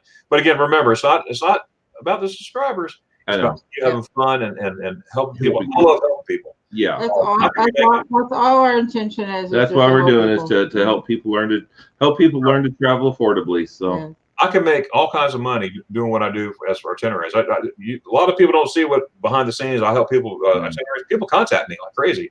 I'm up to 23 people now that's actually either have used my itineraries or going to. I had, let me see, 17 actually used it, and I got reviews back saying, "Hey, that was great. That was awesome." And by the way, I don't charge a thing for this stuff. I enjoy helping people. But in the pandemic and everything, I had 23 now that they're going to next year and this year. And one couple in 2023, I spent hours with them on the phone and video chat and find out your likes, dislikes, where you want to go, hotel rooms, blah blah blah. It's a lot of fun. I enjoy it. It's a complete hobby to me. So I think traveling's easy when money is no object, but for us human beings that have to travel affordably and have to plan on traveling affordably, that's what we're hoping to do with the channel is find the lower cost options that you can still have an amazing vacation, even if you're not staying at a 4-star hotel. Find these hotels that are nice and functional and clean and safe. Right. Transportation options that are, again, safe and affordable, convenient. But, we're not going to be flying. We're not going to be flying from Venice to Rome because it's fast, or Venice to Naples. We're going to be taking the train and saying, okay, what's it like to take that long train ride in the afternoon and then arrive at Rome at night and then try and check into a hotel? Because first of all, I don't know if you're saving that much time by taking a plane from Venice to Rome. Once you factor going to the airport, because both cities, the airport is outside the city quite a bit. By the time you get to the airport, take the flight, get to the next airport, and then get into town, you're not saving that much time by just taking the train. A guy has to show his ID to buy a German mustard in the United States. I didn't. No, come to Dallas. We have some places you can buy lots of German mustard without an ID. Yes. Hey, that's awesome, Kim. Yes, that's the name of the game, to create that travel community, to support each other, the creators, and also our supporters as well, because life's about meeting people, right? I'm very outgoing. I consider myself outgoing. I like talking. I get more trouble talking in school than anything. My mom still has the report cards to prove it. Darion does great in school, but the only thing, he talks too much. And I was like, all my life I got that. So I think that was a T-shirt we needed to buy April when she was in elementary school. Yes. Oh yeah. Yeah. Such many different people I met with on Amtrak train trip. Oh, that's very cool, Nick. It's a lot of fun. It's really a lot of fun. I've talked to people who are coming out of being an introvert. I used to be an introvert when I grew up. Not me, but people say that. But the older I get, the more I travel. It's the key word, traveling. The more I travel, I meet people and talk to people. Now they can't shut me up, they say. So it's kind of fun to hear that. That's right, Lori. Postpone, not cancel is my motto. That's for sure. If I'm unable to do something, I'm going to do my best to do it. And if for some reason that I'm unable to, not can't, never say can't. If I'm unable to, I would have no choice but postpone. Never can. Right. I have bratwurst in the freezer. Oh, so good. I had bratwurst in the freezer. Oh no, I went to the store yesterday. I bought 2 packages of bratwurst yesterday. Guess what I'm having later? Yeah, bratwurst. Because I had some in the freezer 2 days ago, and then I cooked them. Oh, it was so good. Yes, most U.S. yellow mustard, pretty different. Yes, it's different texture for sure, Troy. Troy would know. Yes. Oh, Eric's back. Hey, Eric. So how was dinner, Eric? Good morning. How are you? Hope you're doing well. I understand you're going to be on somebody's channel for an interview. Who was that? Was it Traveling Six Short? The Six Traveling Short? I forgot. You're going to be interviewed pretty soon. Hopefully, Little Man's going to be there. That's going to be really. Bama Rush is an awesome guy. The biggest Gator fan I ever seen in my life. No, he's not. He's one of those Bama people, Bama folks. Yeah. Thanks, Darion. I showcase nature photographers from my area Monday 8 p.m. That's right, Monday at 8. I never want to misspeak. It's Monday at 8. Okay. my live stream. That's Mountain Time. Also post YouTube videos that show the place things see in my area. That's for sure. That you do, and she has a YouTube or a Instagram channel too. So what part of Canada is she in? She's a Saskatchewan. Okay. Saskatchewan. So, yeah.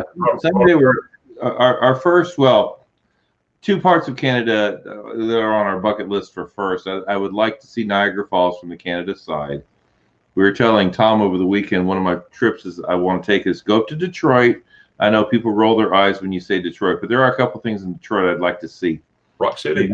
And then once the Canadian borders open, take the road over the lake there and go to the Niagara, the Canada side of Niagara Falls. And I would like to see Quebec City sometime. I think that would be an amazing European-like trip without, flying over the ocean. Right. Exactly. And Kim, I love driving videos too. In fact, I have several of those planned in Germany. I have a stand I just got actually a couple months ago that you hook up on the dashboard, and you could put your phone, you could put your GoPro on it. North Carolina. Jocelyn's on, which means Mark's on too. Hi, Mark and Jocelyn. They're here. Hey, good job. Yeah. We didn't even have to say spaghetti ice 3 times. Wow. How's it going, Mark and Jocelyn? Yeah, they were saying yesterday, we don't think we can make it, so that's an honor that you showed up. That's really cool. So Kim, yes, absolutely. The driving videos, yes, I have a lot of plans for that, especially with my GoPro, driving through the Alps and stuff like that. That's gonna be pretty cool. This camera good. I'm gonna catch up there. Let me catch up here, guys. Yep. Mm-hmm. I'm not sure. Oh yeah, it was a lot of fun having on there, even though we had those things going on. I would love to go to Alaska. Yeah, I would too one of these days for sure. 100%. He enjoyed it. And there's Prairie Lives. Hey, thank you, Tommy. There's Karen's at Prairie Life channel. So check out that channel. And if you like it, hang around. I like to do Alaska. I'm scared not seeing land went on a ship. Yeah. Once you do it, you'll be fine. Absolutely. Life without bratwurst is possible. Pointless. Well, I would agree there. I love bratwurst. Me too. And I'm going to have some later on. I got some bratwurst in the refrigerator. Mm-hmm. Trust me, they're going down the hatch. All 8 of them. Well, 8. 8. Not at once. Not at once. I was about to say, good God, man. Baby. One bite at a time. How did the German pretzels come out? I don't think you ever told. Oh, they were great. Yeah. Maybe we should make it. Maybe we should get more of that mix and make a tutorial video. Show people are making homemade German pretzels. I was really impressed by them. At first, I thought they wouldn't rise. They took longer to rise than I thought they would. Yeah. But once they rose, it's like, oh, these are good. I know you do, Nick. I know you do. And thanks again for that cup. That was awesome. We didn't work over the beer. That's true. You walk over to Germany, especially in the afternoon, like mid-afternoon, like I was saying, 2:30, 3 o'clock. You see a lot of people sitting there coffee, bomb cooking. Oh my goodness! Why don't you order the pre-baked bread and bread mix from Germany? Have German bread in the U.S. So it's not the same. Still better than that. That's true. Miss Ermy, those of us know Miss Ermy. She does that all the time. She buys the dough and stuff, and she'll try that. Since the pretzels turned out so good, we may have to try German bread. Right. Yeah. It's not like we have anything to compare it to because we haven't actually been to Germany, but I'm sure it's delicious. I think we're dropping a link. All right. So let's go ahead. Let's talk about Germany travel. Okay. And I'm going to be going through the list, guys out there. I'm not ignoring you. I'm going to go through the list. But as I do that, I'm going to have Mark and Terry talk about their future plans to Germany. First of all, let's talk about what happened last year. How come it was canceled? And then we're going to go into your future plans. Well, in case you hadn't heard, there's a pandemic. Yeah. Where? I know, it's everywhere. Crazy. Now we there's a comment coming up that Nick says about I think it was Nick P saying book your train travel early to save money. Yes. And of course we had heard that too, so we took that to heart and we booked everything for a trip last year. I had everything booked by January of 2021. trains. No, 2020. no, yeah, 2020. 2020. Yeah. Had trains booked, hotels booked, everything. Mhm. Everything was prepaid. And because we booked so early, we got stuck. We got stuck with some hotel costs that didn't come back to us, train costs. Suppose I think on the Austrian line, Obebe, I think we do have some credit if it'll still be in effect in when we finally do get there. But for the most part, all the money we put the Train Italia in Italy, we could not we lost all that money. So because we booked so early, we ended up losing a lot of money. Now, hopefully that wouldn't happen again, but we did we did pay the price for booking early because that's the common wisdom. Oh yeah, book early. And I literally remember booking hotels when it would be like, 10% more to pay when you're there versus booking early. I literally remember thinking, oh, I might as well book early. Nothing's going to stop us from going. We're going, so why not save money by booking early? Yep. That's right. So hey, Johnson, thanks a lot for stopping by, and Mark and family and everything. Always good to see y'all. Hey, I watched that video last night of finally of the live walking around Savannah, and that was awesome. That's I know Savannah very well. Being stationed in Fort Stewart, we would go up there almost every weekend with my buddies from Hunter, the different rangers and stuff like that, and my ranger buddies, and we had a great time. St. Patty's Day, cobblestone streets. Oh, it's good stuff. And so yeah, Savannah's pretty close, and now it's like I'm 2 hours and 20 minutes away, something like that. So we've been planning this trip that was supposed to be in May of 2020 since literally February of March of 2019. And of course, we're not going to take it in 2021. So we are now looking at 2022. So literally by the time we get to take this trip, hopefully, we would have been planning this for 3 years. We're kind of locked into our itineraries because we do have some hotel credit in Paris. We have hotel credit here and there. So we don't have that much flexibility unless we want to lose the hotel credit that we have. right. So we're planning on a pretty whirlwind trip through Europe. We're talking like 3 or 4 days in Paris, and then making our way to Salzburg, 3 days in Salzburg, overnight in Venice, 4 days in Rome, things like that. And so a lot of people would say, well, there's not enough time to really enjoy the cities. You're just going to be running around and spending a lot of time on trains. And that's true, but we don't know if this is the only trip we're ever going to be take because of money, health. You just don't know what the future holds. So our plan is to see as much as we can see in 2 weeks, maybe a little bit more than 2 weeks. And then we will, at the end of the trip, we'll say, what did we feel like we didn't see? Where do we want to go back to the most? And if it's Germany, since we're spending like 2 nights in Munich, not that much. I forgot to mention that earlier. Yeah. We may say, well, we just didn't get to see much of Germany. So that would be the next place we'd go back to, is starting in Munich, somewhere like that, and then getting to explore going north. I'd love to see Nuremberg. I'd love to see, I think it's called Bayreuth, where Wagner's opera house is. Yeah. Terry and I are both musicians. We both have our degree in music. I can't tell you how much I would love seeing a Wagnerian opera in the opera house that Wagner built to showcase his opera. Right. Absolutely. That would be an amazing bucket list experience. And don't forget about Leipzig too. Leipzig, yes. Yeah, Leipzig with Beethoven and stuff like that. And of course, I want to keep going north, and I want to go up to Wittenberg. I want to see the Luther House, the Luther Museums in Wittenberg, and his church. So that would be, we can't do everything this upcoming trip, but we can get most of the major bucket list things done. The Colosseum, the Eiffel Tower, things like that. Right. And to us, we have different bucket lists than most people. To us, a bucket list might be seeing the Mozart Museum in Salzburg. Mozart's birthplace in Salzburg. Most people would not include that as a bucket list, but being musicians, that's very important to us. Yeah. Absolutely. One suggestion for Munich. Yes. Once you get there, now Garmisch is only an hour 15-minute train ride away. Right. So even if you just do this, take a train ride to Garmisch, get off, and just walk around the town of Garmisch for an hour or two. Of course that's not enough, but at least do that.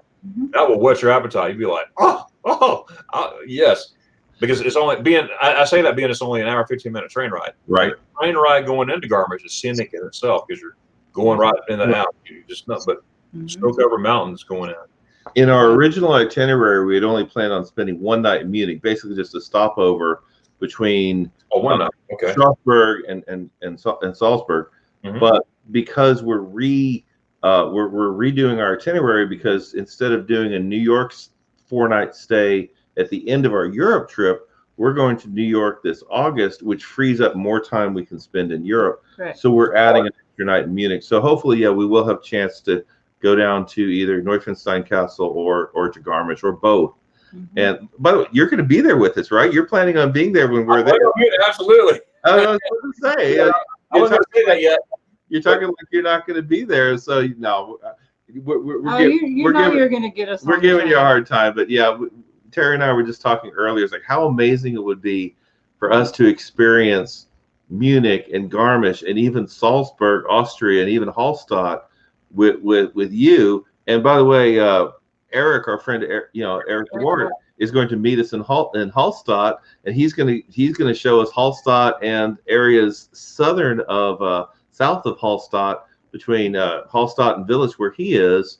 He's going to show us for that. So it would be amazing to go from seeing Germany and Salzburg with you to Hallstatt and Village with Eric. It's like or you tag along and see us in Hallstatt and go to Village too. That would be awesome. I can't imagine a greater vacation than getting to spend it with the people we love and our friends. I mean, that would be incredible. That would be cool. And we love you guys, man. Yeah. And we know as much as this channel is magnificent Germany, we know you love Salzburg just as much as you do Germany. Well, and this will be my first trip to Salzburg. So I'm going to check out, and I go to Berchtesgaden all the time. It's only like an 18-minute ride. You've never been to Salzburg? Never been to Salzburg, but it's going to happen. But hold on, April's calling real quick. I'm going to step out of the room. You talk to Terry for a second. And I love, I've been venturing out more, but I'm definitely be hit. Now I've been Austria many times, but just never Salzburg. But back to Lori about the train station and stuff, and Nick, what Nick was saying, Nick P. I find, well, first of all, the Deutsche Bahn, the German train system, I try my best to book in advance, because you book in advance, you get a cheaper rate. But they pinpoint you a time, so you got to be cautious of that. Say you take the train 2:53 from Munich to whatever, you need to be on that train. There's no transfers over. You lose a ticket. It's called the price saver fare. But if you want to do that specific time, it's cheaper. Or you could get the pass, European trail pass, which is not like it used to be. I mean, it's still good. I love it, but it's not like it used to be. But will I still get a train pass someday? Yes, sure. But also with that, use the DB. And then Lori was saying that she, about going into train stations. Yes, find good deals, and that's same with that. Lori was saying too. But yeah, I love the train system in Germany. You go everywhere. Of course, I've been to Belgium on the train system, Paris. Take the night train to Paris from Munich to Paris. Did that a couple times. Yeah. And, I plan on my daughter wants me to take her to Paris, so this could be a father, daddy, daughter trip one day. I'm gonna take her and do the night train stuff and wake up in Paris. That'd be really cool. Yeah, Lori, we're kind of looking at maybe since we had those extra days about doing a trip over to Vienna and see if that would work in too, because that's another place that we'd love to see as musicians. So. Right, that'd be really cool. I walked in Leipzig in Sebastian Bach's church where he's buried, and it was a choir. You may have seen that video. It's like a minute long video, because my battery died. And everything. Oh, I was there doing all of a sudden, bloop, I'm like, oh, I'm in this beautiful place. Had the orchestra on the side. I mean, it was great. Well, hello, San Marino. Greetings from Cyprus. Wow, thanks for coming in. Hope you're doing well. Saltwater born. Hey, let's go. Let's go fishing for sure. Rush family was going to take a trip to the Pacific, and then they, of course, it had to be canceled this January. Oh, yeah. Church and man's families do what fits your family and budget. That's right. You want to pop on that, Terry? I mean, that's exactly what I mean. Mark is amazing at doing research and finding deals and finding great things, and he's always asking me, well, what do you think about this? It's like it just amazes me how he can find it and make things so reasonable that we feel like, yeah, we can't afford to go and do this trip. So yeah, we're looking forward to many more trips as empty nesters. So That's right. And I tell you what, it's fun to research and stuff. My wife's all the time. You always planning something. I'm like, yeah, because I want to plan.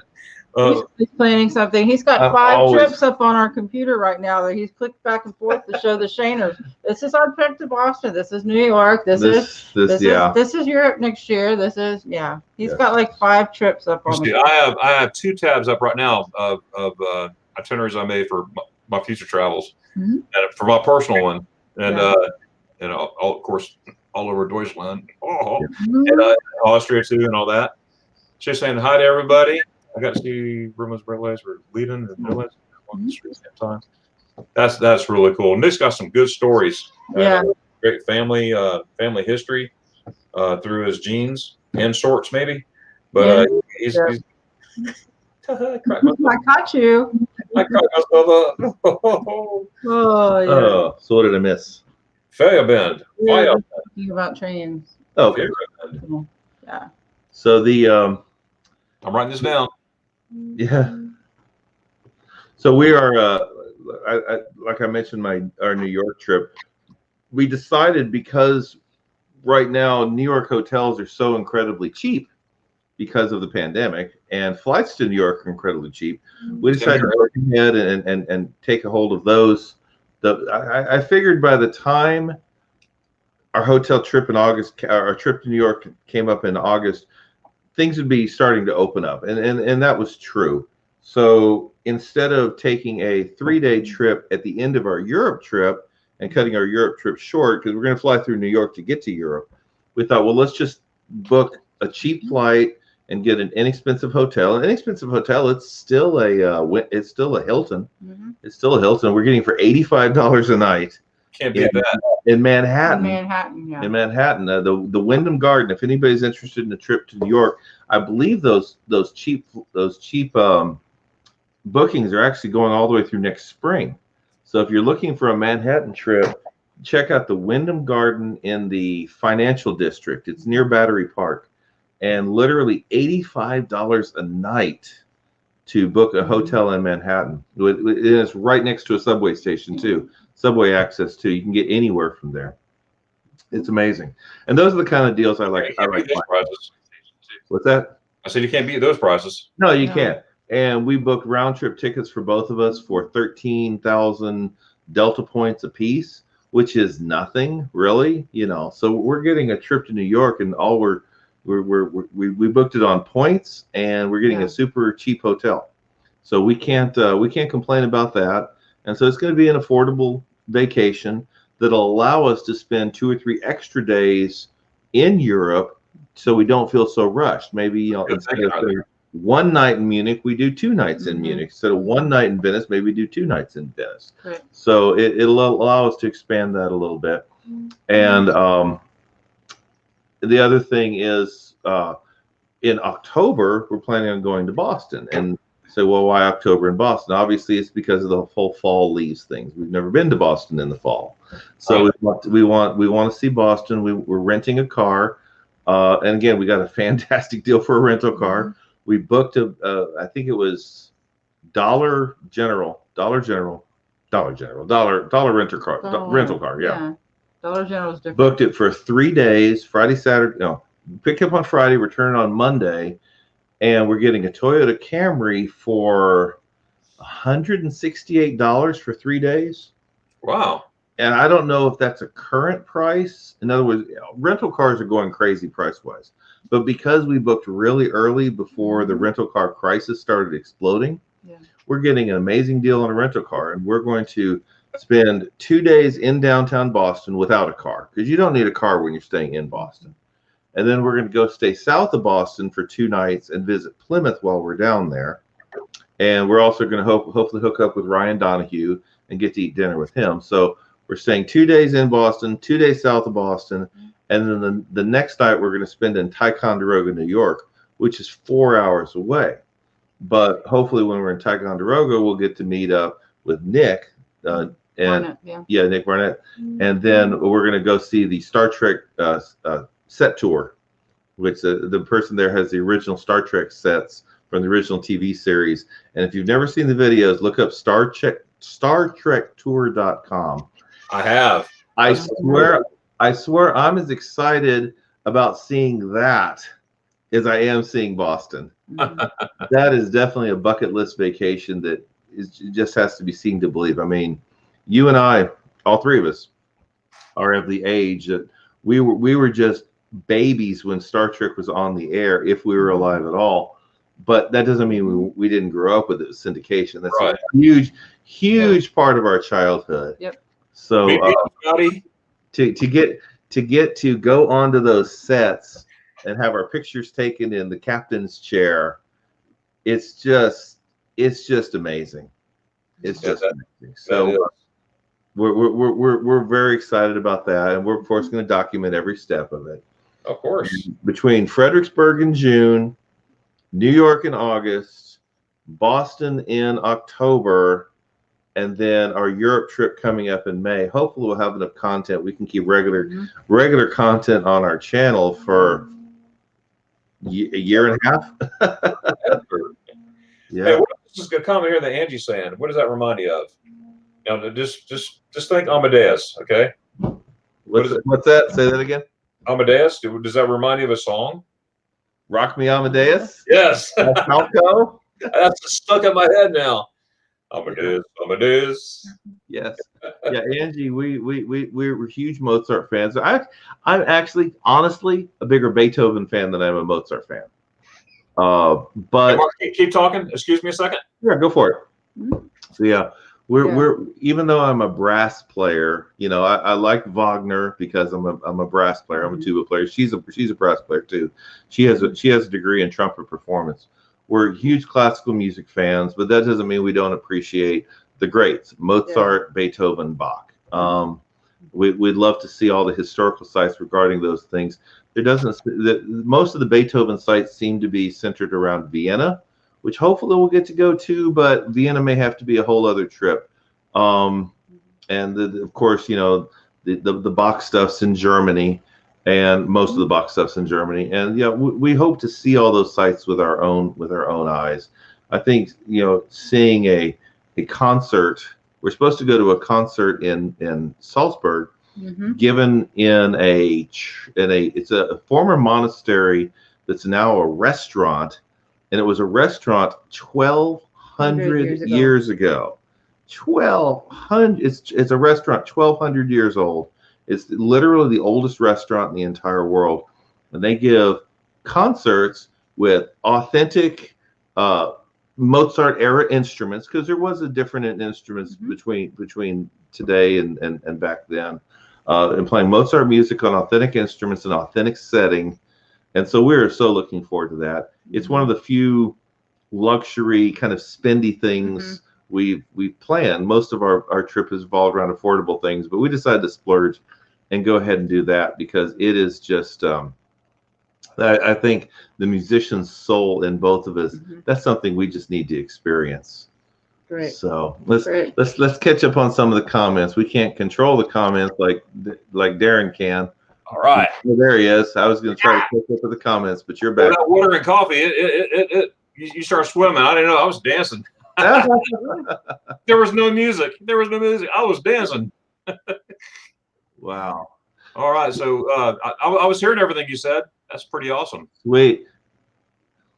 Eric is in an amazing position. I think he's 2 hours away from Salzburg and 2 hours away from Venice. Can you? And he's living in the heart of the Austrian Alps. Yeah. Can you imagine being in that position where you're 2 hours away from Salzburg, 2 hours away from Venice, and living in the Alps? He's living the dream. I just can't imagine. Oh yes. That would be an amazing place to have an extra home. And Angie, the setting of the Sound of Music movie, yes, we love that movie. Yes, we plan on doing some kind of Sound of Music tour. Probably not the bus tour. We had talked about the bike tour. There's a bike tour that goes around. They sing songs, biking through Salzburg, singing the songs and showing you the sights. And that would be pretty amazing, too. That's right. And Barodic, yes, the ICE, the S-Bahn, U-Bahn, Regional Express, oh yeah, all type of travel or transportation in Deutschland. Your name? Oh, so glad you're here. Let's see, share, yes. Yeah, Vienna must be get fit. One way to go. Yes, yes, that would be awesome. Hey, Andy T. Hey, glad you're here. Yeah, Andy T. He loves his Mountain Dew, like I like my spaghetti ice. Hey, I'm not a Mountain Dew guy, but I do like my Diet Citrus Drop. Oh, there you go. Same thing. It's generic grocery store version. I actually think it's better. Now I've drank Diet Citrus Drop so long that now when I have a regular Diet Mountain Dew, I don't think it tastes as good. I love this stuff. Oh, Arno, Dunkerson Juice. I'm glad you got here. Glad you're here with us for a while. You're probably gone. Some Sandy T. Arno, take care. Oh, you know what, Mark? I love how everybody knows each other or getting to know each other. You know, they're saying bye. Hey, how's it going? What did you do today? You know, I see that in the chat. So it's pretty cool to see everybody talking amongst themselves too. I get a kick out of that. That's awesome. Hope we're doing well. You know, and thank you so much. And we hope that you are doing well as well. That's for sure. Have you tried booking accommodation with a local? No, I haven't. And I'm going to write this down to figure out what this is, Angie. Wohnung. Okay. Not even trying to pronounce that one, are we? Ferienwohnung. Ooh. Ferienwohnung. Because the W's are V's. Yes. Ferienwohnung. Hence the name Richard Wagner. Yeah, I can never forget the W's or V's because of the name Wagner. Yep. Oh, exactly. You want to sound like an ignorant American and say Richard Wagner. Wagner, yeah. Hey, was that the TV star that showed up? Yeah. That's awesome. Or is it Ricard. Ricard. Yeah. Oh, Ricard. Hello. Yeah. Juice. Here's not the original set. It's a very good replica. There is another place too, by the way. It's down in Georgia somewhere. I know. Yeah. Well, I don't know about that one, but there's one in New York. No, the one in New York is the one we're talking about. Is that what we're talking about? Yeah, the Star Trek Ticonderoga in New York. That's the one we're talking about. Is that the guy that he's an Elvis impersonator? I don't know. I think this is a different one. Okay. He's an Elvis impersonator. He's a Star Trek fan, and as a dream, he put together, the set replica of the set, and he had actually members of the original cast come and everything. It was featured in a movie as well. I can't remember if we're talking about the same ones or not, but yeah, it's definitely a bucket list place we want to go to. Wow, Bama, yeah, that's boy, people, they're raising prices on everything for sure. Falco, yes, Falco is German. Nick says I'm meeting up with Nick at Fort Ticonderoga, which is a deep connection to the American Revolution. Big for me. I was the ancestors fought early there. So, yeah, that's awesome, Nick. I can't wait to sit down with you, Nick, in person and talk about that. Nick's coming to visit me in November, and he chose to spend his 30th birthday with us. Oh, nice. That's great. Very nice. We're going to show him all over Florida, Georgia. Take him down to Daytona Beach, of course, Helen, Georgia. No, I was gonna say you got to take him there. Yeah, all that stuff, and we're have spaghetti ice together there. So that's gonna be cool. Austrian, okay. Oh, what's the difference? But he's Australian. Yeah. There you go. Venice, Definitely not our capital of Austria. Beautiful city indeed. Mhm. Yep. See, Amadeus is also a good movie. Amadeus. Oh, yeah. Amadeus. Yeah. Amadeus. Now, here's the thing about Amadeus is irritating, is you cannot get the original movie anymore.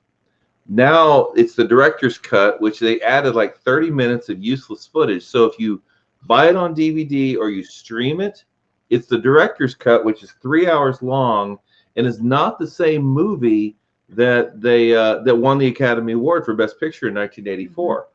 I actually still have a VHS version of the original movie that's much better than watching what you can watch today. Yep. They changed it, and it's not as good. Well, answer, do you always stay in a hotel when you visit German Master? Most time I do, but sometimes I find apartments. I've been last couple of years, I don't know, 4 or 5 years ago. The last 4 or 5 years, I've been going to do the apartment route. But I do want to check out the not the, what do you call them, B&B Airbnbs. Yeah. I've been checking out a lot of those too that I want to try. But yeah, for the most part. But if I'm in a clump area at one time, yes, I get an apartment or Airbnb type, and just go from there. But I got to check out that Fahrenberg. What was that again? Oh, look here. He's going to talk about it more. Yeah. Okay. So that Fahrenwohnung. So I'm gonna check more about that, and I'm sure we'll see it up here. Don't forget to like this video. Hey, thanks, Dutch Gamer. I appreciate the support on that. So appreciate all the likes. That's really cool.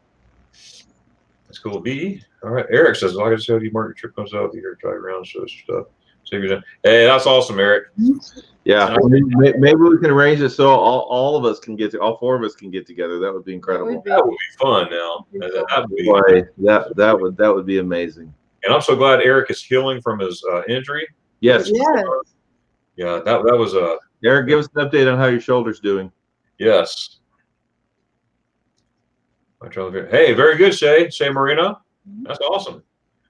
And Eric B, put in your. Thank you, Eric. Make sure we need all the subscribers we can get so we look like a real channel. Yeah. You know what? If you have 1 subscriber, it's a real channel. Yeah, I get it. So, absolutely. I don't like Diet Soda. Me neither, Dutch. Vienna was the capital of most half of Europe for quite some time, and you can tell when you're there. I can understand what you're saying, Klaus. I know what you mean there. Yes, you can. I love those penguins, man. I always like, just walk around. I'm a penguin. That'd be cool to be a penguin. Wagner. Oh, he's probably like Wagner and laughing. Wagner. Yeah. He's right. He's laughing at Wagner. He's saying Wagner. Of course, yeah. Gotcha. Yeah. I actually took a class in college, a master class on philosophy through Germanic opera, where we studied Wagner's opera. So I've sat through the entire Ring cycle. I have the Ring cycle on DVD, and it's not everybody's cup of tea, and I certainly understand that, but it's pretty darn amazing. It is very good. Yeah, that's cool. Have you ever seen a German opera, Darren? Yes, I have. Which one did you see? In Frankfurt. I can't tell you the name of it, but it was an opportunity. They were advertising it. Yeah, we were someplace on a place called Sachsenhausen in Frankfurt, and I went to it. I went to the hotel and changed clothes, took a shower, changed clothes. I remember I myself, and I went. And when you come in June, if you want to, we'll show you at least Das Rheingold, which is the prelude to it's the first opera in the Ring cycle. And if you like it, maybe we could fit in more, but it's a long blow. Each one gets progressively longer than the one before. Das Rheingold is like maybe 2.5, 3 hours long, and it's like watching a movie. It's fairly self-contained. It can stand on its own. The rest of them get longer and longer and longer, and it's a marathon if you try to fit all of them in. I remember it came on PBS when I was in college. Early, probably like the late 80s on PBS. It came on, and we had some friends that all of us in the music department, we just went Yeah. over to someone's house and just did a marathon watching of it. They were so good. So yeah. Wow. This particular one in Frankfurt, it was like 4 hours long. It was just under 4 hours long. And Those Germans. Germans aren't known for their Germans aren't brevity, known are for they? their brevity, no. well, just think the Remmergau, the Passion Play, that Yeah. alone was like 8 hours. Yeah. Just for the one play. And Angie, that's awesome. Thanks for that info. I'm definitely gonna check it out. It's on. I wrote it down here along with my other stuff. And again, I'm a researcher. I like to research stuff. Wagner is also a brand for pizza. Ooh, wow. By the way, and also trip skipping them to us. Yes, it would. Also cheap when you can organize your friends for the whole apartment, so rooms. Hey, that's cool. Yeah. That is really cool. Hey, that might be good for one of your trips when you take your peoples with you, Darren. Yeah. Like that when you have a group. Now, when we're in Salzburg, we're supposed to stay at the. When we're in Salzburg, we're supposed to stay at the Wyndham H Plus near the train station. And the reason we chose that was for 2 or 3 reasons. First of all, it's right next to the train station. Mm-hmm. Secondly, there's a laundromat right across the street from it. And about that point in the trip, we're going to need to do laundry because we're not going to overpacking. And second, we have a bunch of Wyndham points and we can stay there for free. So we're not going to stay in one of the historic Salzburg hotels. We're going to go for a convenience and someplace we can stay with points. Yeah, so. We also cover a lot of the stuff on doing your vacations and your trips with points in one of our very first video that we did on the channel, talking about which cards to use to get these points. And right now he confuses me a lot because he'll say, okay, we need to get more American Airlines points, so use this card, or we need to get more Wyndham points, so use this card. So yeah, but it's so helpful to be able to go on trips and know that you're not having to pay the expense. Technically, you've already paid the expense with your groceries or your bills or whatever. But yeah, that when you go over there, you could just stay and not having to worry about. I realized the other day we're 600 points shy of being able to upgrade our return flights from Boston to main cabin extra on American Airlines to get me extra leg room, which would be very nice considering I'm 6'8". 600 points is nothing. So I told Terry, well, use the City American Express card for a month or so, and we'll build up the points so we can upgrade our tickets. Yeah, that's right. They build that up, don't they? Yeah. They really do. So and saying here, I'm sorry. Oh no, go ahead. I thought you were still going there. Nick was saying that's one owned by the Elvis impersonator. Okay. Yeah. Yeah. So what I tell you was at the Mercer restaurant, whereas in the fabric shop for your groceries and Aldi, pretty much complete with cultures and pans. And that is well worth it, Angie. Yeah. Everything is also cool. Yes. Yes. Okay. Let's try this together. Fur Ryan Von. Ryan No. Ryan Von. All right. Hold on. Am I close? Is she close? Are we close? Are we? Ryan Bona. Are we so close but so far away? Ryan Bona. Probably not even close. Yeah. I think I'm close. Most of the time in our Hawaii videos, I didn't even try to pronounce the names of the places we were visiting.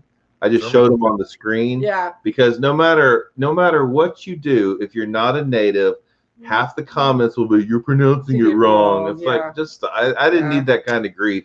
Yeah. So I just didn't even try. I just put the name of it at the bottom of the screen and said, this is where we went. Very good. That's good news. He starts physical therapy on Monday, and he drove a car yesterday for the first time after the surgery. Wow. Good for him. For those of you who don't know, Eric had a skiing accident and broke his collarbone. Wagner. Yeah, we're talking about the Americans. They would say Wagner. Of course, we know it's the V's. It's not there. German is not a. There's a YouTube video that we saw once that had people saying phrases in different languages that sound so romantic. You'd say it in French, saying it, and then they say the same thing in German. It sounds like right. Richest thing you've ever heard. What did it sound like, Terry? What did it sound like? Do that again. Yeah, exactly. I don't think I could do that twice. hit rewind and you can hear me say it again. Yeah. Very cool, Angie. Rewind. Rewind. Wasn't gonna Rewind. That's a Circle on back, right? Yeah. Circle back. This is what the holidays is a part of that. Angie, that's really good. I'm going to really look into that for sure. Yeah, 6'8", Angie. Yes, yeah. Yeah. Every single solitary inch of it. Yeah. And 6'8", and I have a size 17 shoe. So Yeah. For Our you, son, our son is very lucky to be 6'7", and yeah, he's we only got some. 6'7", He's yeah. only 6'7", yeah. For you, Bonong. See, oh, well, see, we got to chuckle. We're gonna be saying this wrong all day, Darren. So Yeah. you know, We got to chuckle out of her. I decided to go business class. I asked 57. Oh, okay. 8 points instead of doing 30 on the common. I never done business at first. And I should take a price almost. Whoa. Whoa. dang, Eric. Wow. Oh, that's a lot of dough. But Yeah, it is. thank God for those tickets, right? 57 American Airline points. 57. That's amazing. German is hard. Yes, for sure. And it's even harder when you're trying to pick up and you go to Germany so often where you could use it a lot, and then all of a sudden, boom, everything stops. I will never take for granted going to Germany again. Yeah, just say "Ich liebe dich" a lot, and people will love you. So there you go. That's right. Or to say "Ich liebe spaghetti ice." yeah, You call it a day. yeah. Nah. Okay, back up one, Darren. There, just to drive Angie crazy, there are Americans that look at that and say, Wagner. Yes. Sounds like a science fiction. Typing it that way does not help Yeah. Americans. We would look at that and say, Wagner. For those who never Yeah. or English language is just crazy compared to others. Like Yeah. it's yeah. I think people that know other languages that try to learn English are just like Oh, I feel sorry for somebody. They're so confused because the English language is not very user friendly. I feel sorry for people looking at English, looking at the word live, Live. Well, sometimes it's live, sometimes it's live. Mm-hmm. And there's not really a rule on when it's one way or when it's the other. No. English may be harder than German to learn because the rules are so inconsistent because it's this conglomeration of so many different languages. Yeah. yes, this is true. Nick's 6'9" with a size 17 shoe. And what size is your shoe? 17. Yeah. 17. Wow. I think it depends on the brand. I don't know if Nick has the same issue, but different brands. Yeah. I wear an 18 in Nikes, a 17 in Reebok, and a 16 in New Balance. So it depends on the brand. Different brand size, different. Angie's she's 5 foot. Yeah, Angie, that's the kind of pictures Mark loves to take with somebody that he's met that is so much smaller than him because it just makes him look like, you know, Andre the Giant. You know? So yeah. Andre the Giant. That's what you said. Wagner. Yeah. Oh, Angie, I get you. Exactly. Hey, Lagna. you know what I'm going to do? And Okay, baby. Rhyme with good. Yes, you're correct, Yeah. Bama. There's 1,000 things about English that don't make sense. Yeah. And even though some people would debate me on this, I understand it when people do say English is the hardest language to learn. Mm-hmm. All right. At this time, I'm going to invite folks to come up here with us in the chat. And anybody who would like to do it, here is the invite. Okay. Oh, you gotta pull up Eric's comment. It's very funny. Yeah. Am I close? Yes. I am tiny, she says. See, Nick B, it's like we would say Gallagher. Oh, yeah. Okay. Oh, Eric, as a person who knows English and German is both foreign language to me, English is grammar is like appearing in a preschool soccer match with the World Championships.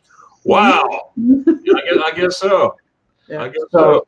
So Eric, as somebody who speaks both, would you say English is as hard as I'm confused by your comment? Would you say English is as hard as some people say it is, or English is the preschool and German is the World Championship? I'm confused. Which one's harder to understand the rules to? Yeah. Right. Hey, Eric, I'd like to invite, if you're free, invite you to come up here. Oh, we got Nick down there. Oh, I'm going to get Nick too. And also Angie and anyone else who wants to come up. So here he is. I'm going to pull up Nick here. Are you ready, Nick? There you go, buddy. Hey, that's like you were saying that Wagner. That's like when I went to Ireland, we in the U.S. would say this last name is Gallagher, where in Ireland they pronounce it Gallagher. Gallagher, Yeah. You're right. You're right. Yeah. Wow, do you have this luck, Mark? Okay. Yeah. Okay, Eric, that is true, but they're But usually no. incredibly ugly. Yes. Yeah. Like Hey, bright, must be yellow Yeah, or something that you wouldn't want. I think Nick will agree with me. When you see a pair of size 17 or 18 shoes in like a Nike outlet store, they do exist, but they're so ugly that we're like, okay, I don't want to wear shoes that are bright yellow. I already draw enough attention to my feet anyway. Or they're always the basic brand or basic style, like on the internet. All you see is a basic New Balance in that size. I don't mind basic New Balance. I'm like, I want something plain and that won't draw attention to my feet. Yeah. Glad you like that. German's upside down. Yeah. What's that? Glad you like that cup. Oh, I don't like it, man. I love it. I love that cup. I used that whole roll of bubble wrap I got at Walgreens. It's like $3 for the roll. It's like, well, I might as well use the whole roll to make sure it had enough padding for the trip down. Oh, that's cool. Guess who's coming up in the chat? Can anyone take a guess? Eric, Angie. Eric or Angie. All right, so give me a thumbs up, Eric. Eric, I just told. Oh, you ready, Eric? Here we go. Eins, zwei, drei. Hey guys. How's it going there, Eric? Everything's great. I understand it. Our favorite Austrian. Our favorite European. Yeah, not Austrian. Yes. You're very welcome, Angie. So glad you came up there, Eric. How you feeling today? I'm feeling great. I'm feeling great today. Yeah, it's getting better. I cannot move higher than this, but it's getting better. So Sorry? what did you eat for dinner today? Oh, it's just basically a very big salad with a lot of things. Oh, he was hoping you'd say bratwurst. Yeah. Oh, sorry. No, that's for when Darion is here. Our salad is tortilla chips with cheese sauce and hamburger. Oh, yesterday I had burritos. So. Oh, there you go. That's Yeah. better. Nice. Did you make them yourself? Yeah, of course. Good. Yeah. So, Eric, have you been able to get shot yet over there in Austria? Sorry? Have you been able to get the vaccine yet over there in Austria? Oh, no. That's all very slow in Europe. Carver That's says I heard right. that when you learn German nouns, it's best to learn the article with it. Yeah. Oh. It's a Dutch camera. I use. Oh, did I miss one? I missed one. Hey, Goswina. Hello from the Netherlands. Hello. Hey, nice to meet you. Come on in. Hey, goedenavond vanuit Oostenrijk. Oh, you know her? Look at No, him. no.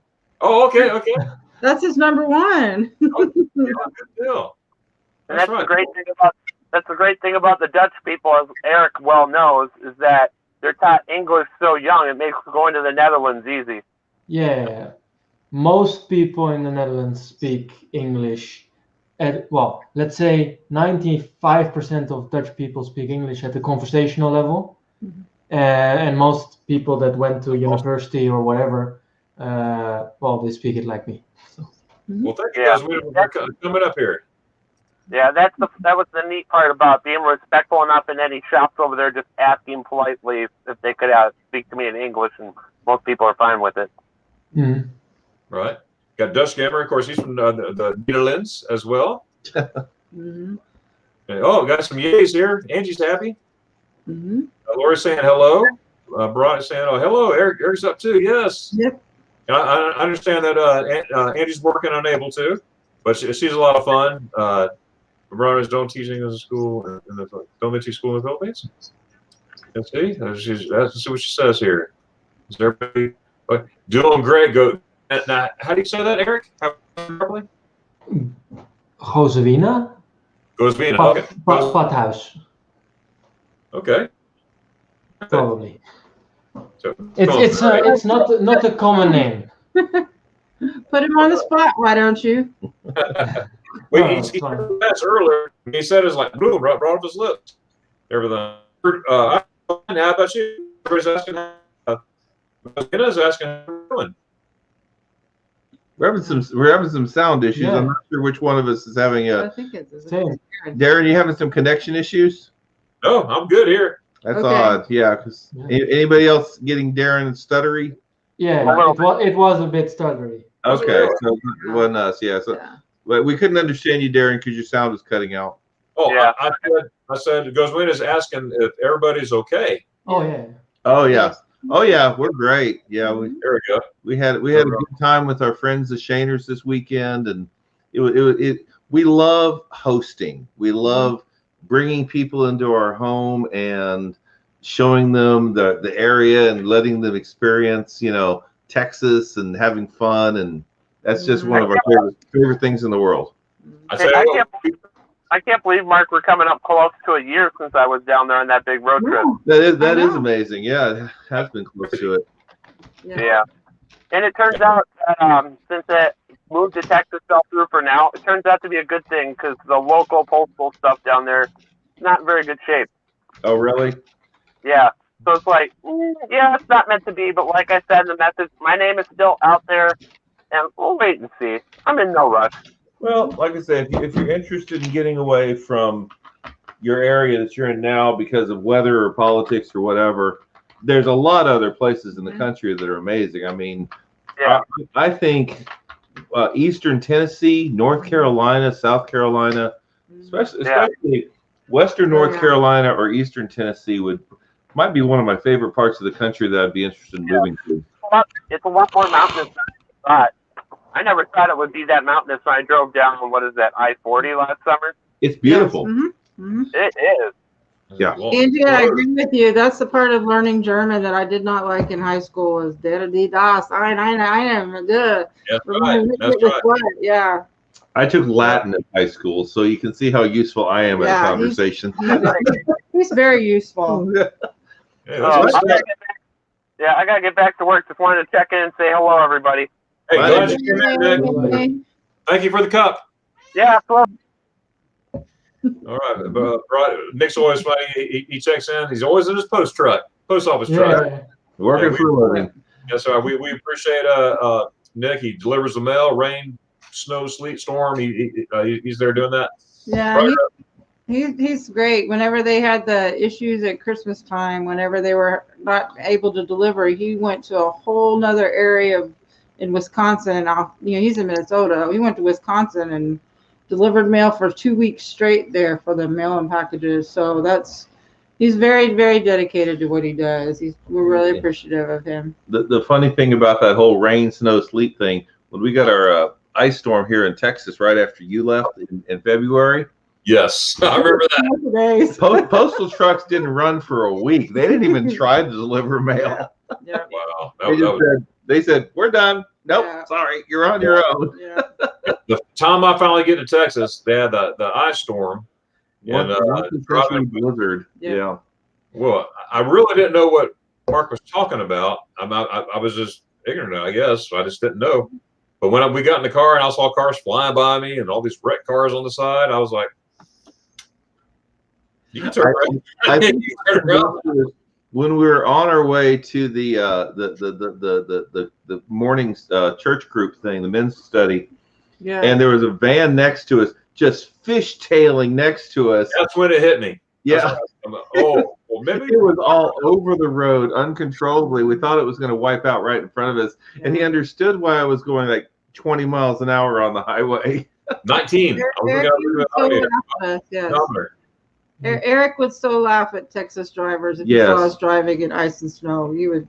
No, but I was when I followed all the things that you were doing then, and I was like, it can snow in Texas? Yes. Right? Not very often, but it can snow in Texas. Here's the deal with Texas weather, and this is what people don't understand. We usually don't get snow. Even when we do get snow, the snow hits the ground, melts immediately because the ground's usually above freezing temperature, and then refreezes into a sheet of ice. I don't care who you are. I don't care where you are. You cannot drive in a half inch of ice. It's impossible. Yeah. And so whereas other parts of the country that get snow, the ground is freezing already. It hits the ground, it stays to snow, and it can be brushed off and it can be snow plowed out of the way or whatever. It doesn't work that way here. We don't really get snow, we get ice. And it makes us look stupid. Yes, it does. It really does. It makes us look stupid because people, oh, Texans can't drive in the snow. It's like, no, we can drive in the snow. Driving in snow is easy. Driving in ice is impossible. Yep. Carmen said there, I had a coworker instead of tag along in school, so it was English, referring to Angie's. And yes, they do teach English. Okay. Did you have that question? Let me see. Hopefully Europe catches up with the U.S. on these shots. We can all travel to Europe. Yes, Eric, I'm with you. I'm definitely with you. I'm so glad I got those shots over with. That last one hurt. You know, that was like, ooh, boy. I felt that one. For those who don't know, I put a video out 2 days ago of me getting dose 1 and dose 2, and the first one I didn't feel at all. The second one, it pinched. There's Piglet. Hey, Piglet. Eric, wait till you Piglet. See Piglet there? Oh yeah, no, I saw it. Yeah. Sweetest dog ever. Yeah. Human with 4 legs. Yes. That's part of the game. That is the game, Angie. Is to be positive. Never be negative. Be positive. That's right. Hopefully, now apparently Merkel and I guess the German government bought a whole bunch of vaccines from Pfizer, and there was another one somewhere. Someone else I haven't even heard of. AstraZeneca, and is it AstraZeneca? Yeah. Yeah, but that's the one everybody has stopped giving because of the side effects. Yeah. Oh, great. Yeah. Always something. Yep. As a kid in the 80s, I was kind of forced to learn English because all kids shows were from the U.S. Oh, wow. Yeah. This little lady here got the Johnson & Johnson one-shot vaccine on Thursday and really hasn't had any negative side effects at all. Nothing worth speaking of. My So arm's still a little sore, but yeah.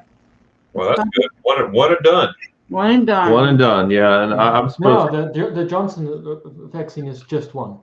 Yeah, exactly. So that if they can start mass producing that, it's going so much more convenient than having to make 2 appointments. Yeah. Yes, Lori. See, Darren's a bit stuff. Huh. Well, that was early. You were just having a lagging issue where your picture got pixelated and your sound cut out, so it means your connection dropped for a minute. Really? Nothing changed on your ends. Yeah. Philippines is the only country in Asia where people speak English, and it's good for lots of tourists. Whereas in Thailand, it's quite a challenge to get around because they don't speak English well. Yeah. That's good to know. So hi to Nick. Texas was a mess for a bit. Glad you came out of it. We are too, Carmen. Yeah. We are too. We were one of the lucky ones that we didn't even lose power. Almost all of our friends lost power. They were in the dark for a couple of days, and we have a couple of friends that literally got down below freezing inside their house. Inside. Yeah. That's insane. Yeah. Because they didn't have any power, they didn't have any heat, but we never lost the power at any time, which is amazing. Insane in the brain. Yeah. We were very fortunate. Almost had survivor's guilt, but we couldn't talk about it publicly how well off we were because so many of our friends were suffering, and we offered to have people come in and stay here. I said, we have a guest bedroom, come on to stay with us. But nobody wanted to get on the roads to make it here because they were too afraid of driving. I almost had to come back and stay with you because there was a delay in those flights like 8 hours. I think yours was the last flight that got out that day. Yeah, for 2 days. If you hadn't gotten out, you would have been here for a week. Yep. Right. No. Which would have been pretty cool. Yeah, it wouldn't have been so bad. It wouldn't have been. It wouldn't have been the work. Would have broke my heart. You know, your family would have missed you. Yeah. So. Oh yeah, that's the hard part. That of course that's the hard part for sure. Yeah. Yeah. That's See, ice is very scary. Yes, it is, Carmen. Ice is the worst. Yeah. Did you know that it snows in Australia? We have a skiing resort not far from Sydney, and there is called. No, I did not know that. Did not know that. Wow, always learning. That's my motto. Always learning. Always learn something new. Isn't it fall in Australia? That I wouldn't know. Is it? Right now, it is fall in Australia. Yeah. Is it? Okay. Finished up to melt the ice in Texas. I'm in California now, but when I used to live in cold climates, they had ice melting stuff. Sorry, we got the name. They don't put any salt down. They put sand down on the road, which causes another problem. Google cobblestone ice. Cobblestone ice is a condition that happens when you sand bridges, and then the sand clumps up and refreezes. Google that at some point. Write it down to check it out sometime. You will not. I'm looking at Nick B's comment. Oh, you will not see worse driving conditions than cobblestone ice. And I drove over it one time, and I thought I was going to lose a filling. It's horrible. Yeah. Anyway, so yeah, that's what happens when you sand a bridge. Yeah, I Googled that. That's pretty intense. Yeah, we don't, they don't put any ice down on the roads at all. No, because they don't put ice down. Yeah, because definitely don't put ice down. Yeah. So that's right. Bama, Anthony, they don't salt the roads. Yeah. Anthony from Bama was saying in the southern U.S. there's more freezing rain than there is snow. Yeah, I would agree. Yeah, because it'll get down to about 32 degrees and it'll rain, and then it'll hit the ground that's 40 degrees. There you go, Nick. And it'll freeze overnight, and it's just the worst. Good. Barrage saying yes, they're going to vaccinate if everything goes well. 1 million per day. Wow.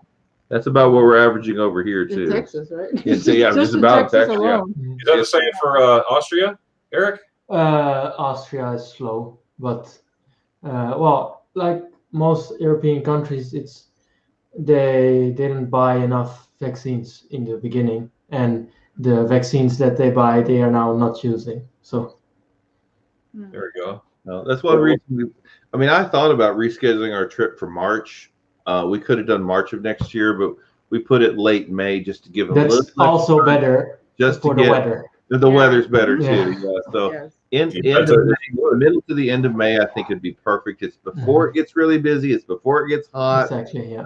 I think it's probably ideal. Now Europe just has to open up. Open up. That's right. Open up now. Let's see here. We have let's see. Okay, Lori had the J&J, so no side effects. Oh, look at here. There's my mama. Hey, Mom. Hello, Patricia. No. Okay, you go first. No, I did not grow up in the Dallas-Fort Worth area. I was born in Pittsburgh, Pennsylvania, and then my family moved to the Houston area when I was about 11 or 12, and then I moved up to Dallas-Fort Worth after I graduated from college in 1992. So yeah, and then I was born in South Carolina. I lived there about as long as Darion lived in Hawaii, and then was in Jacksonville, Florida till I was about 4 or 5. Then we moved to Texas. We lived in a little town called Wichita Falls until I was in 5th or 6th grade. Then we moved to Arlington, which is where we are now. And so I've lived in the Dallas-Fort Worth area since I was in about 10, 11 years old. So today's actually the day, the 42nd anniversary of Terrible Tuesday, which is a massive tornado that I lived through as a child. April 10th, 1979, Wichita Falls, Texas, April 10th, 1979. Monster tornado ripped right through the center of town, killed dozens of people, and I saw it with my own eyes. We walked out to go to a neighbor's shelter, the next door neighbor, and I could just see it down the street. It looked like it was like 3 blocks away, but it was probably like over a mile away.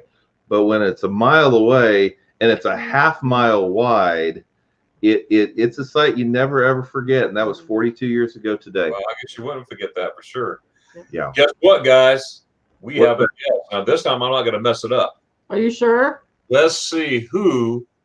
Oh, can you guess who's going to be up next? Huh. Let's see. It's a super. I'll give you a hint. It's a superhero. Eric B. Yeah, that's good. Either Mark Walters or Eric B. Nope. And the person there, there you go. They can't see you right now. Only I can. So you gave a good guess, but just give me one more guess. Nick. Nope. Ready? Let's count to 3. Allison. Eins. Zwei, drei. Ryan. Hey, Ryan. Good to see you, Ryan. How's it going, Ryan? All right. only got a few minutes, but I figured I'd stop by. Glad you did, man. Ryan came in Madison and Helen, Georgia, and we had a good time. We had a great time, didn't we? I'll be right back. You scared him off, Darion. You scared him off. I Yeah. thought that was great that he came all the way down to Helen, Georgia. To see you that time. That was amazing.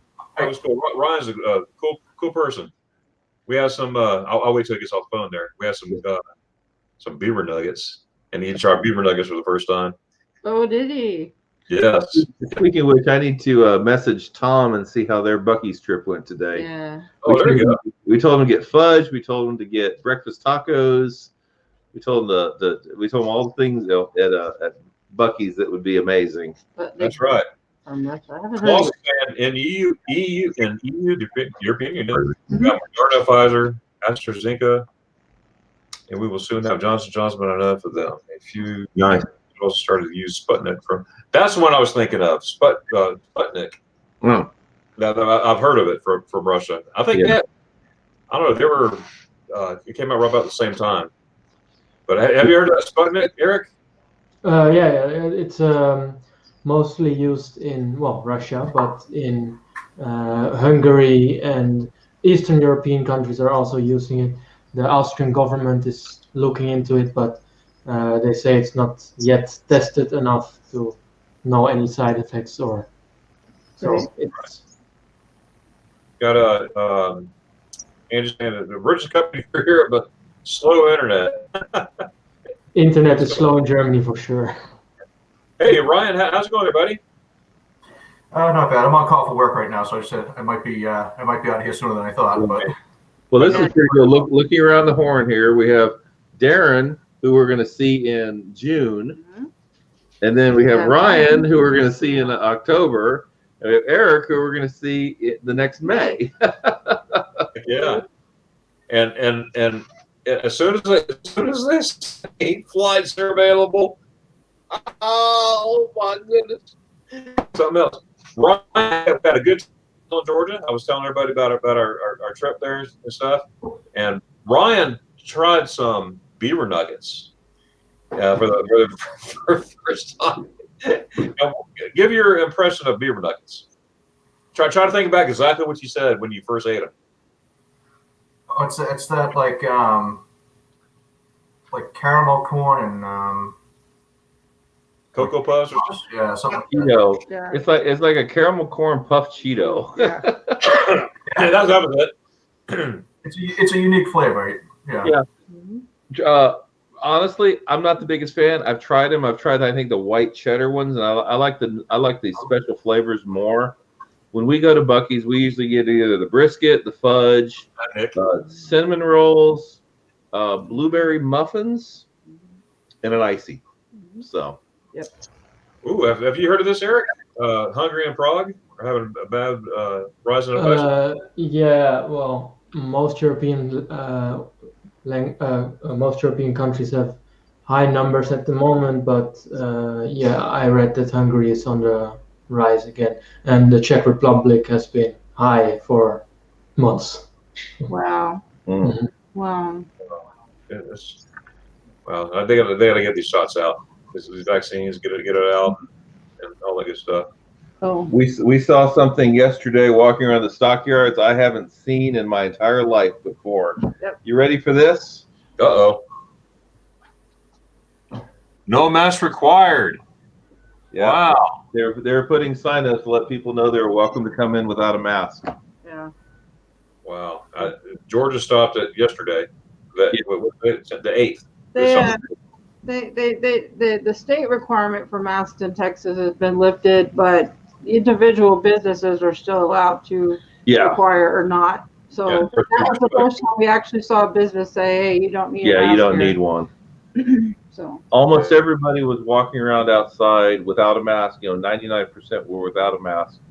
And when you went inside, it was up to the individual business. We wore a mask in the restaurant. Standard stuff. You go into the restaurant, you wear a mask, you sit down, you take it off. Right. So it's slowly going away. When we go to the grocery store here, everybody still wears a mask. You know, nobody has a problem doing it. Well, most people don't have a problem doing it Most if the people stores require it. But Sure. it was 90-something degrees here yesterday. It was hot. Yes. It was humid too because we were expecting rain. So it's hot and humid. So it really was nice to be able to walk around outside yesterday without a mask. Wow. Yeah. Angie was saying in autumn in Australia, it was so funny because you see Santa Claus on the beach. That's definitely there. I always wondered what it would be like to have Christmas in Australia, because it would be summer when we're used to it being in the winter. Well, So it can feel like summer in December here in Texas too. that's true. That's true. Yeah, definitely.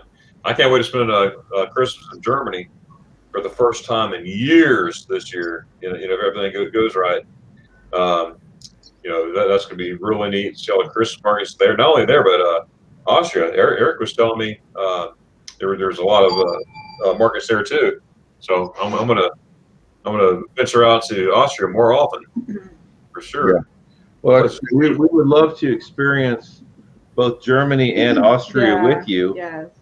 I can't believe you've never been to Salzburg. I thought you had been. No, I've been close. I always when I'm in Berchtesgaden, well, I was doing all kinds of stuff in Berchtesgaden, all around there, and I went over into Austria, but not Salzburg from there. And so you've never been to Hallstatt either. No, I haven't been in Hallstatt, but Darren, man, you need to do that. You need to I go. was supposed to go to Salzburg in Austria in 2020. Us too. Oh, excuses. Yeah. Right? That was part of the plan, but someone else had other plans. Oh. Germany, I've been everywhere, basically. Yeah. Finland, the richest? I'll talk about the country, richest country. I don't know. I wonder how Switzerland and Norway. Vaccination's so confusing here in Europe. Hey, did you get a shot yet, Brian? I'm writing Tom to get his. I'm seeing if he'll answer my question. I said, "How was Bucky's?" We're still on the live stream, so I want to get a first timer's reaction to Bucky's. Yeah. Where's he at? He's on his way back to Oklahoma City. Okay. Oh no, did he send you a message or something? Or No, I just sent him a message. Okay, gotcha. If he'll react to the to the question. All right. Like to hike. Welcome aboard. Horses in most states are absolutely not prepared for freezing temperatures. The houses are generally not enough isolator, even the windows are from one glass layer and not two glass. Yeah, I can't argue with that. Yeah, I can't. Our insulation in our attic, I think, is original to the house, and the house is over 50 years old. Our house is 50 years old still with the original insulation up in the attic, and our windows are old. We don't have storm windows. You know, should we get better insulation? Heck yeah, we should. Yeah. But when the temperatures around here almost never drop below freezing, it's hard to justify the cost. Yeah. And everybody's getting on the government and the electrical services and the governor about, everything freezing up. It's like, this is a once in a century storm.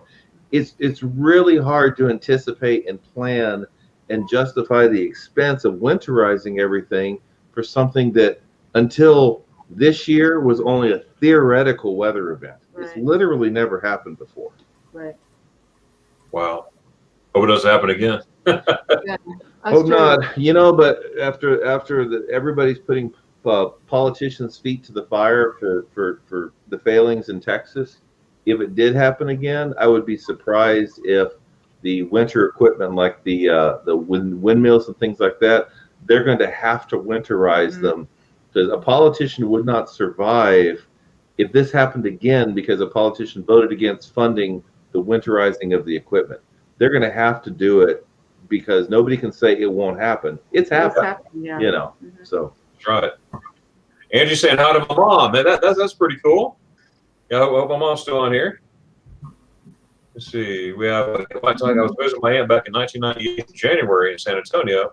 Peter was always on all the time. I guess January and February are usually that's usually where Texas winters are. Yeah. In January and February. You wouldn't think think February would be the coldest month of the year, but if we're going to get ice, it's usually going to be the first half of February. And unfortunately, hey, guess when Darion was here? The first half of February. Right there, the whole time. We just missed that whole pop-up. What, 10 minutes? Yep. Lots of Germans in Philadelphia. Lots of Yeah. Germans in Central Texas. We've Yeah, got there's a big German. huge German. Hey, we have out here. somebody else in the basement. I wonder who that could be. You got somebody else? Who you I got? do. All right. Somebody we know? Yes, I do. He's one of my partner channels. Ooh. It's Blaine. No, Danny. Danny. no, he's like the GM man. Oh, it's Kenneth. Yeah. Hey, Kenneth. Howdy, guys. That's my hero. Hey, Kenneth. That's right. Guys, those who don't know Kenneth, make sure you check out his channel too. Foreman, aka Kenneth Oakes, the one and only Kenneth Oakes. Kenneth is a star in my book and plenty other people there. We were in Helen, Georgia. He's one of the Helen, Georgia. Vlad was there. He witnessed this. He climbed the steep hill to Anna Ruby Falls, and it's hard for me with a bad back. But Kenneth here, he walks with an assistance device, has a walker, and he made it all the way up. Yeah. Somebody's got there. Oh, there. He made it all the way up, and he had tons and tons of encouragement. Yeah, I was gonna say kudos to Ryan and everybody else there that helped encourage him up there and help him on that trip. Yep. That was I think I cried watching that whole video. Sorry, Kenneth, that was so inspiring. As somebody that makes excuses for not being able to do hikes and stuff because, okay, I'm, over 300 pounds and I'm 6'8". She's got bad ankles and stuff. We make a lot of excuses, but then That's to see not- something like that, it's like, well, we have no right to complain. We didn't. That's right. Somebody has their YouTube on. I don't know. Maybe Kenneth, make sure everything's muted. Yeah. Do you have everything? Is your Nope. YouTube? I don't have anything. Okay, excellent. It's going on. Okay. It's muted, Kenneth, yeah. Kenneth, I was trying to, Kenneth, this is a long ways up here. I don't want you to get hurt or get sore. You're going to be sore. He goes, that's all right. I'm determined, Darion. I'm going to do this. And he did. And we stopped along the way. And we kept going. People were coming down, encouraging Kenneth. And every time somebody said an encouraging word to Kenneth, it just gave him energy. I mean, he just, oh, I'm going to do it. He just kept going. And when we made it to the top, oh my goodness, the last end, there was a platform there. As Ryan was right there, Raphael, Ronnie, and everybody was there. And assisted Kenneth getting up there to that platform, and I got to interview Kenneth right when it happened. And I felt like I was in a movie because everybody on that platform, people that didn't know us, the group, we had a pretty big group with us, but there was another group there too, a bunch of people, and they were clapping. I was like, wow, I'm in a Hallmark movie. But it was really cool. If you have not seen that video, those out there in YouTube land, check it out. It's the Helen Meetup, Helen Georgia Meetup. And then you'll see Kenneth down there. He's Foreman, aka Kenneth Oakes. And Kenneth, you have like a week left of college, and you're graduating. Actually, 3 weeks left. 3 weeks left. Okay. Good for you. Good for you. Graduation day is May the 11th. May the 11th. All right, that's gonna be a good day for you. Cool. That's great. What are you But getting your degree in? unfortunately, I don't think unfortunately, I don't think I'm going to be able to live stream it. Aw. Oh, because of all that stuff. Yeah, but take plenty of pictures though. Yeah. There's Europe. Dutch Gamer saying there is Europe, and part of Europe there's the EU, and every EU member states own rules for vaccines, so on. Okay, yeah, Yeah. that's true. And Eric's agreeing up there. Absolutely. Allison, hey Allison. Yeah. Hey, Allison. Happy Saturday to you as well. And we got a good group up here on the panel. Yeah. That's for sure. We have Mark and Terry. Man, that's oh man, it is cool. Man, got Eric, got Kenneth Oakes, got Ryan. I know you have it set for both. Not anymore. Okay. I rather have an earthquake than a tornado. Oh wow, yes. Yeah. Oh, for sure.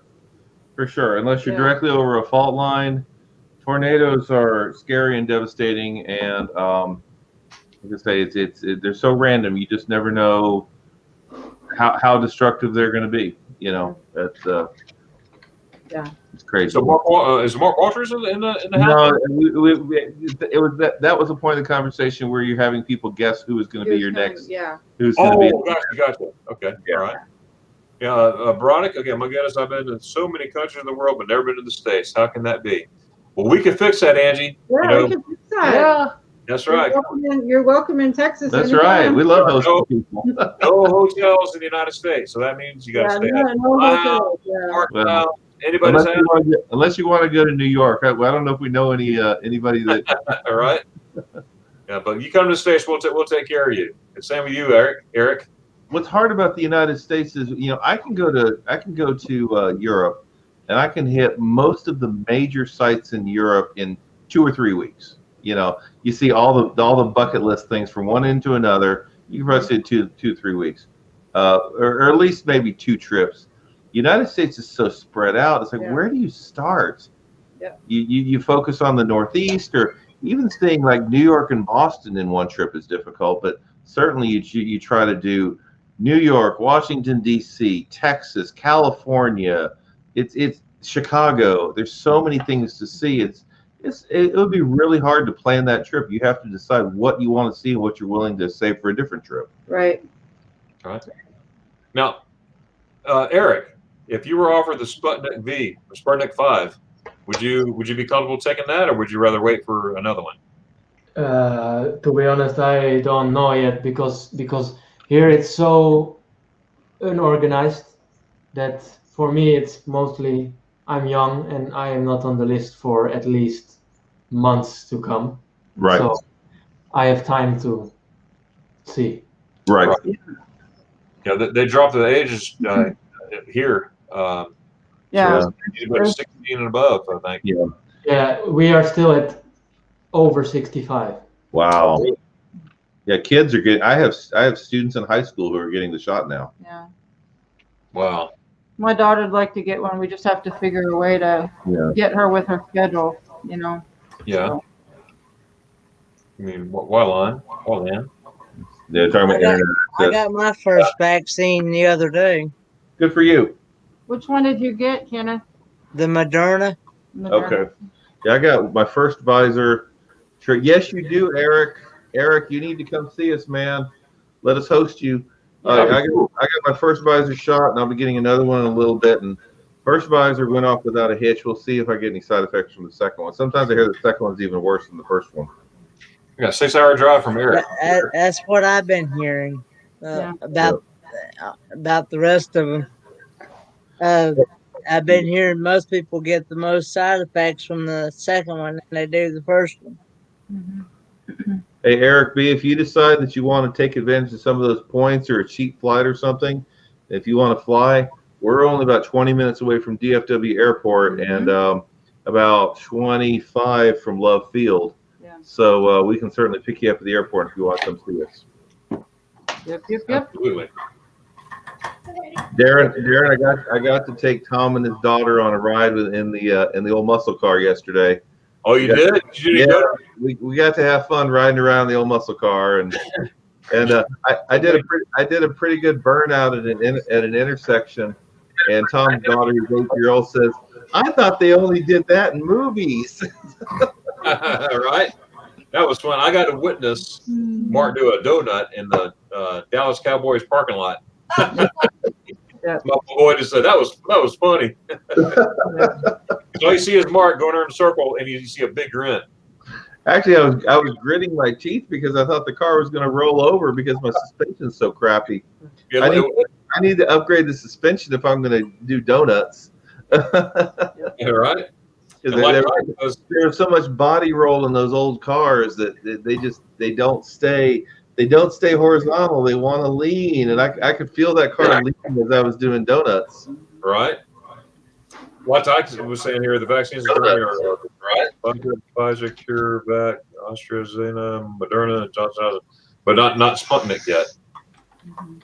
Okay. They don't wear mask spray. Last time we were there on holiday, we were shot good. Oh wow, it's not mandatory in Prague, and they have the highest. That's crazy.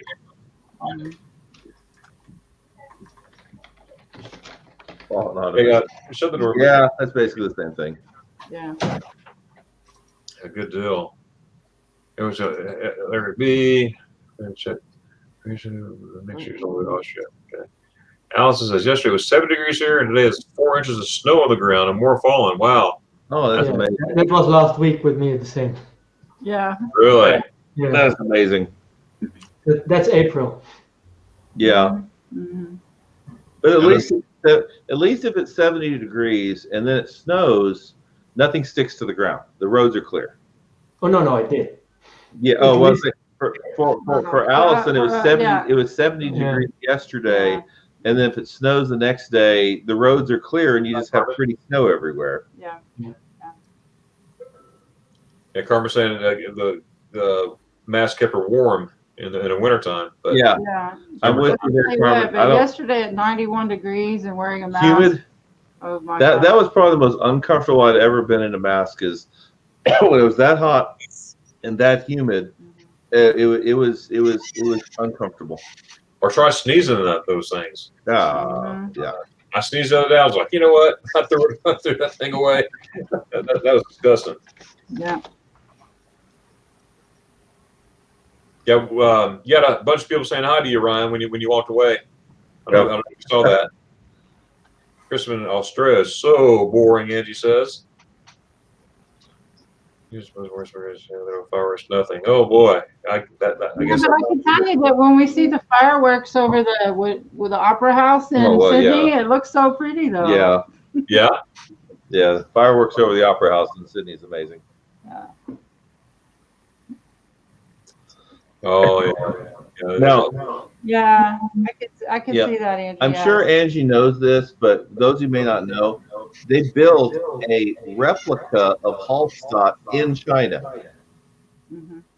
No, I didn't know that. Yep. Yeah. Yep. If you look up Chinese Hallstatt, I can't remember what province of China it's in, but they have echo somewhere. Somebody's got an echo somewhere. Oh no, you make sure your YouTube side is muted. Yeah, it is. Okay. If it was YouTube, it would be 20 seconds behind live. This is like somebody's microphones picking up just the echo from StreamYard. It could be. All right, stop. There you go. Somebody muted themselves. Anyway, well, maybe not. Anyway, I don't think it's ours. Okay. Of course, I can't mute myself while I'm talking. Anyway, but yeah, look up Chinese Hallstatt, and you will see they built a replica of it in China. You know what part? Well, I guess I'll find out when I look it up, right? Yeah. Write it down on your sheet of paper there, yeah. Oh, I handy dandy pen. Yep. And they also built a replica of Heidelberg. Ford man here. Let's go. That's one of Down Under Cruiser's favorite sayings. What's that? Ford man here. Oh, Ford man here. Ford man. Lifetime says, can understand your argument. Please don't forget an isolation also helps you saving money on electrical power in hot time periods. But yeah, of course. I think they mean insulation. Yeah. Yeah. Hey, Kenny, guys, don't get any close to finishing up school, Lori says. Thanks. Positive vibes. I saw that video. That's cool, Angie. Yes, you did. I appreciate you commenting on that, too. I plan to fly to New York and travel all the way to Canada. All right. There you go. If we can get Canada open the border for you, that would be great. Yeah. And Angie, if you come down south, you and your family can stay with us. That'd be great. Yep. In Austria, you fly per hour Singapore. They still have. Yep. Thank you, guys. Fun fact about Texas: El Paso, Texas, is closer to Los Angeles than it is Texarkana, Texas. Does that blow your mind? That's us. Yep. Laura's saying music travel and spend a month in California so you can spend a big chunk of the state. Yeah, that's true. Exactly. So with South USA, just take the example, San Antonio. From there, you need at least a day to just drive out of Texas. Yeah. Yeah, I mean the same here from Dallas. If we want to head west, it's a little over a day. Yeah. If you have a website, it's called the True Size Of, and you can type in Texas and put it over Europe, and then you're like, Yeah. Yeah. I think there is a graphic somewhere that has a whole bunch of European, that's the state of Texas, and then a whole bunch of European, and they even do that with different states in the United States too as well. Put them inside Texas, you can see exactly how big Texas is compared to. I've driven through Texas many times, going across, like from Florida to California, maybe on the I-10. You know, I-10 straight out. That's a long ways. I think it's 868 miles from the border there at I-10 to the other border when you go into New Mexico. Something crazy. It's a long way. Yeah. Definitely. Mom, it's been a long time. We had a proper snow here in Germany in 20. It was awesome, but again, we got no skin. I said, hey, I saw some of your older videos. You and your family skiing, Angie. That was pretty cool. That's what you're saying. Okay, here you go. Can you confirm, Eric? Well, it says we have the same. March doesn't wag its tail, and April does what it wants in the sense of the weather. So in April it can be, like I said, it can be snowing and it can be 70 degrees, 80 degrees. Can you read that for us in Dutch? Oh, bless you. Bless you, Kenneth. Bless you, Henry. Maart roert zijn staart. Maart roert zijn staart en april doet wat hij wil. That's awesome. that's cool to hear. Thanks for doing that. Why does that sound like the Canterbury Tales by Chaucer to me? Yeah, exactly. It sounds like Canterbury Tales. Harvest and Harbor Ridge is once a year. Oh, that's the one. Okay, that Terry's talking about. Yeah. I think it stopped now, Lori. Yeah, that was back when we were talking about. I think somebody muted themselves and it took care of the problem. They'll build a rope up. Heidelberg, exactly. No way. It's not the same as cringy. Right. They also built a part of Paris. Really? Oh, wow. Wow. China? Wow. Cobblestone was a business of flair too. The charm was not there. No Europeans. Haha. Yep. Yeah. I guess Helen, Georgia, it's built like a German Bavarian town, but I mean it's not Germany, but you get the feel of it. It's like, this is pretty cool. But it's not a replica of any specific town or city or whatnot. Like this game stand in Germany, April. April de Tout was Ville. The longitude weather changes in that month. I know I've been in Germany in April. Well, I've been in Germany every month because I lived there for 6 years. But I remember I was in Garmisch. It was raining one day. The next day it was snowing. And the next day, snow was still on the ground, but the sun was out and it was warm. It was like 50-something degrees, all in like a 3-day period. And then back to snowing again the next day. So you never know. By the way, you remember me talking about my tornado I lived through 42 years ago? Yes. There's a picture of it. Oh, wow. And that's in Dallas? That was in Wichita Falls. Wichita Falls. Where I lived at when I was a kid. Wichita Falls, Texas, tornado. Had a monster. I'm going to do a Missouri. Dang. Yeah. That's a monster tornado. Slices of pineapple. I love some pineapple. Let's see. We need to mute each other's mics. Hey, thanks there, poor man. Whoever's muted right now, that took care of the problem because the echo went away. Yes, we go skiing every year because we're close to Austria. Yes. Beautiful Austria. Schön Austria. Gesundheit, she said to you, Kenneth. She's saying, God bless you on your sneeze. Gesundheit. Oh, okay. Is that what that means? Okay, thank you. Yeah. That was for you. Thank you very much. Thank you. Absolutely. Vielen Dank. Vielen Dank. So good. Restaurant's last day stood clean. Now, Mark, hold on a second. It snowed here in Heidelberg as well. It was so cool. We're caught up in the comments. That's amazing. There we go. Yes. Yeah. And it's been working out. Been working out. So I appreciate everybody's perseverance on this here. And I liked how I brought you in after the hellos and everything. It worked out great. So that was my test. You're my test. I was just playing right out late. Yes, thanks. Yeah, thanks a lot, Eric. Now, Mark and Terry, Yes. when you're sitting down, let's go back to your planning. When you start, say, I'm going to go to Munich. Okay? Right. What's the first thing that you look for when you're researching? Walter's World. Right? I'm not joking. Usually, the first thing I do is I see what Mark has to say about things. He'll usually address the most important things to do in Munich. Other channels I really like, although I'm not sure there's one on Munich, is Attaché. I love the Attaché channel. Yeah. Expedia actually has very good travel videos on exploring cities. You think as Expedia being a corporation wouldn't have very good videos, but I actually really like their stuff. See what I'm doing? Yeah. I'll check that out. Expedia? Yeah, Expedia, you can look up Expedia Rome, Expedia Paris. Their videos are actually quite good. Are you familiar with Hungry Passport? Yes. Hungry Passport's very good too. But that's as far as finding things to do in the city. As far as how to get around in the city, I'll pull up Google Maps and I'll switch to the transit tab. And I want to see where the train stops are. I want to see where the shuttles run, where not the shuttles, but the light rail. I want to see where the light rail stops are, because I believe in staying.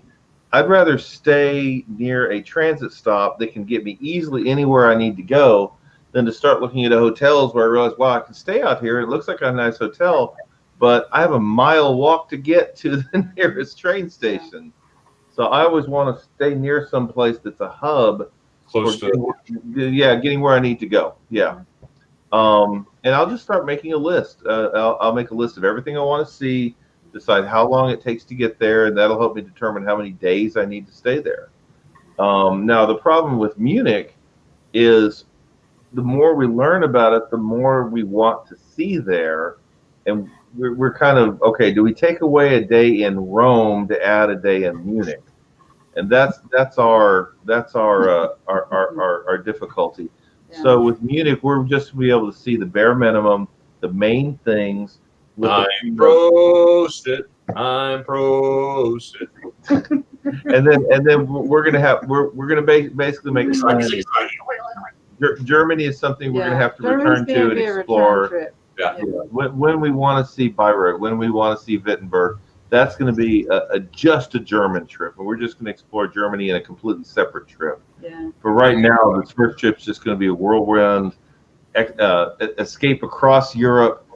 Paris, Munich, Salzburg, Venice, Rome, Naples, and then back. Cool. I'm dead serious. If they open up travel right now, I'm serious. It's not a figure of speech. I mean, I will be on the next plane somewhere. Well, in Germany, Austria, but absolutely. Angie's saying she's so fun talking about travels, and and she was laughing at my Prosit thing right here. But, my Prosit song. That's what I like about Angie. She likes to laugh. It's a visit to Walters where we watch. Oh, there we go. Okay, that's cool. I have to say, he doesn't have a lot of videos. He doesn't do videos on every city, and he hasn't uploaded much at all in the last year for obvious reasons. Right. But his videos are so informative and so interesting and so well done. Yes. We have a lot of respect for him. Oh, definitely, surely. Yeah, he's very and he encourages you if you see him out and about to go up to him because and talk to him because we'd love to see him somewhere. Yeah. Because he's talking about people out there you see them they're staring at you and everything and he actually just walked to them and say, hey, what's your name? That's what I would do too. Like, yeah, that's fun. Lori's saying she uses Viator. Guys, I'm going to sign off. Oh, okay. Have a great trip. Hey, thank you so much for coming up, sir. And sure. Looking forward to seeing you soon. It's nice seeing you, Eric. Yeah. Bye-bye. Take care, buddy. Hey, Ryan, what is your next travel adventure? You got anything planned? I might have something in a couple of weeks. I'm just not sure yet. Okay, so that's cool. I'll probably send out a little more info once I know more. Okay. All right. Be interested. Absolutely. Yeah. She's laughing here. Kenneth, wake up. How you doing, mate? Hey, I'm awake. Hey, he's got to study for some big That's stuff. right. He's graduating. He's got tests. We can't. Yeah, let the man study. No, I actually don't need to really study anything hardly because he lets us use our book, our notes, our internet, whatever we got on hand. Whatever we got on hand to do our exams, so Very Nice. Hey, cool. it's a reference, right? That's a reference book. yeah. So the thing about it is, most people don't take advantage of that, Mhm. Mhm. and they wound up making 30s, 40s on it. So Mm. and a lot of them are in there just to take it, just thinking that they're gonna get by with. I mean, I had a project due on the 8th of April, which I had it done. And I already presented it, and everything. But there's some in there that never had even got started on it yet. They said they weren't even going to do it. They weren't even going to. So, yeah. Yeah, Absolutely. unfortunately, I know that even with our daughter in high school, she gets all these assignments, puts them off till the last day of the 6 weeks, and then she's like trying to rush to do them all. And it's like, And then says, "I work better under pressure." It's like, no, you don't. no. Carmen says, "Don't take away from Rome." Yeah, we weren't going to. We only had 2 or 3, probably 3 days in Rome anyway. So no, we're not going to take away from that.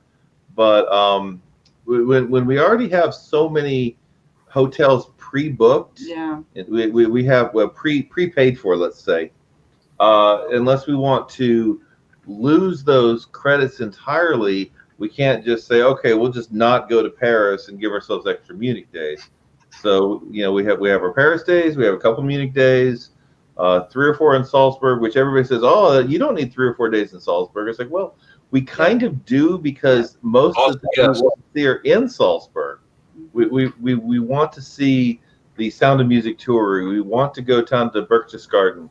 We want to see Hallstatt. You know, we want to do all that, and that's not something you can do all in one day. You know, you need 3 days to do it all. So, Absolutely. Can I get some chocolate mint ice cream and orange flavor coffee mixed together? There you go. I don't know about that now. Let's go 1 to 10. One thing about Kenneth, I don't know about that now. I've seen him on live streams that Kenneth hosts, and I could be on there an hour, go to bed, wake up, 8 o'clock, and there's Kenneth. He's still on a live stream. oh, hey, Blaine's on now. All right. Hey, Blaine. Look, it's coming. Question: what is your first impression of your first time? I'll tell you in 14 months. Yeah. There you go. Mine was I was a kid, and I was like, ooh, spaghetti ice bitter. That was not your first impression. Don't you lie. Oh man, good. How you doing, Blaine? I hope you and Mal are doing well, feeling better, and everything. So I'm glad you showed up here. Oh, you pop up here. Thanks, Trying to good to see you, Bama Rush. I'm saying hi, Lori. Drone is a must. So there you go. Everything is a must. The train goes through Florence on the way to Venice to Rome. I didn't think it stopped in Florence. Now you went and ruined it, Nick. Yeah. Right. Yeah. But it's still the Alpha Tower. It's still Alpha Tower for sure. And that lookout up there, guys, it's pretty cool. You can see the Notre Dame in the distance, and I seen it before the burning of it, where it burnt and everything. Right. And of course, I seen it when it's all charred. That's even hard to say, but that's a beautiful building. However, they're rebuilding it back the way it used to be. They say it may take 20 years to get it back to where it was. Right, but they're going to do it though. They are going to do it. Those towns in Germany, a lot of those towns that were bombed out and stuff like that, and they rebuilt the city. Most of them built it the exact same way that they were before it was bombed out. I mean, down to the T. Yeah, which was pretty neat. Now Frankfurt didn't. Frankfurt it's like a big city, like a U.S. city. It's the bank capital, the financial capital of Europe, and of Germany, and it's like going through New York City or something like that. However, there are still parts on the Sachsenhausen side and around on the other side. You still have the old original buildings there that are still in use. It's amazing all the buildings that are still there from the 1100s or before. April's gonna be on. Yeah, it's just really cool. Yep. Blanchard's getting where'd it go? Oh, I just missed that. Yep, you can turn the Eiffel Tower any color you want, can't you, Angie? It's better by the day. I'm glad you're getting better there. Tower. Dutch won the first time he had spaghetti eyes, especially over in Deutschland. You were good over That's what I was thinking. do all kinds of stuff. And Kenneth, when he tried it, what on a scale of 1 to 10, what was it, Kenneth? It was definitely a 10. There it is. What about you, Nick? Yeah. Or Ryan, I'm sorry. Hmm? The first time you had spaghetti eyes? Yeah, it was good. Yeah. By the way, guys, by the way, and now it's Germany. It's different. There's no preservatives. There is a taste difference. So, but eating it here gets me through until. And by the way, I got a text message from the ice cream shop in Helen. That's pretty cool. They're on my phone. They fixed their ice cream machine. It's all fixed. They let me know it was fixed. So everybody out there listening, when you go to Helen, Georgia, the spaghetti ice cream machine is fixed. Here I had 31 people there. Right? If you're on a text message screen that stops and they'll let you know when their spaghetti ice machine is working. Exactly. And they called me that day. An hour of getting there, I was like, "Oh boy!" And she felt so bad. I said, "Please don't." I understand. Things happen. And you hear the guy coming get me later on today. trying to fix it and stuff. So, but they had enough. They made 4 spaghetti eyes. So We ain't gonna get nothing done. we had we split 4 of them together. So we're able to get 4 spaghetti eyes, and so 8 people got to eat some spaghetti eyes. Nice. And Kenneth and Ryan, there were 2 of them there. So the parents is strict to get to the avatar, prepare for security check, as well as the drama. No bad. I've heard that. Yeah, you have to go through airport. I don't think it's in the plans for us to go all the way to the very, very top. I hear the view is actually really good from the second level. It is. The other view is so tall. It's so tall you feel like you're flying over in a plane and you really can't see anything because it's so far up there. Oh, I hear the view is actually better from the second level than it is the very top level. Remember what I always say: everyone has an opinion until you see it for yourself. You know what I mean? I mean, so, you can listen, but until you see it for yourself, because I've heard that too. But I'm going to the top, and I go to the top. Whoa, this is cool. I before my YouTube days and video, learning how to video and stuff like that. I just went over there. Oh, okay, cool. Just making. I think I went live there or something, but I can see all kinds of stuff through there. And then I've heard people say, "Well, I can see better on the bottom or the middle level." Yeah, it's all. That's what I people they contact me for itineraries, sketch sales and itineraries and stuff like that. Well, I heard this, I heard that, and I said, well, look, this is my experience, okay, and take it here. This is just my experience, but don't cancel anything because this is my experience. You go experience it yourself, and you know the deal. Let's see here. Later, mates, Kenneth, try a different type of coffee. How about root beer and butterscotch coffee together? There you go, Kenneth. You try some of that? Sounds like a suicide. I think I'll pass on that. Those mixtures together don't sound good. Mark and Terry, your light just flickered behind you. Yeah. Mark did it on purpose. Oh, okay. I'm sitting there. What in the world is going on there? The house is on fire. That's our fire Yeah, alarm. our fire alarm. I thought it was a fire at first because it was red. I'm like, what's going on back there? Oh. Yeah, Frankfurt. Yeah, because it's new. Frankfurt's new. Where everyone else knows travel plans. Oh, Allison. I know where Allison's travel plans are. Ooh. We're thinking, Allison's going to. Well, yeah, maybe not our next trip, but yeah, she's going to Hawaii very soon too. Yep. that's very awesome, Allison. Mhm. I'm telling, I need to get there. Maybe I'll just go ahead and do it before this travel ban. Just go ahead and do it. Yeah. You go to Germany. We decided to get our Hawaii trip out of the way this year because Especially if them young.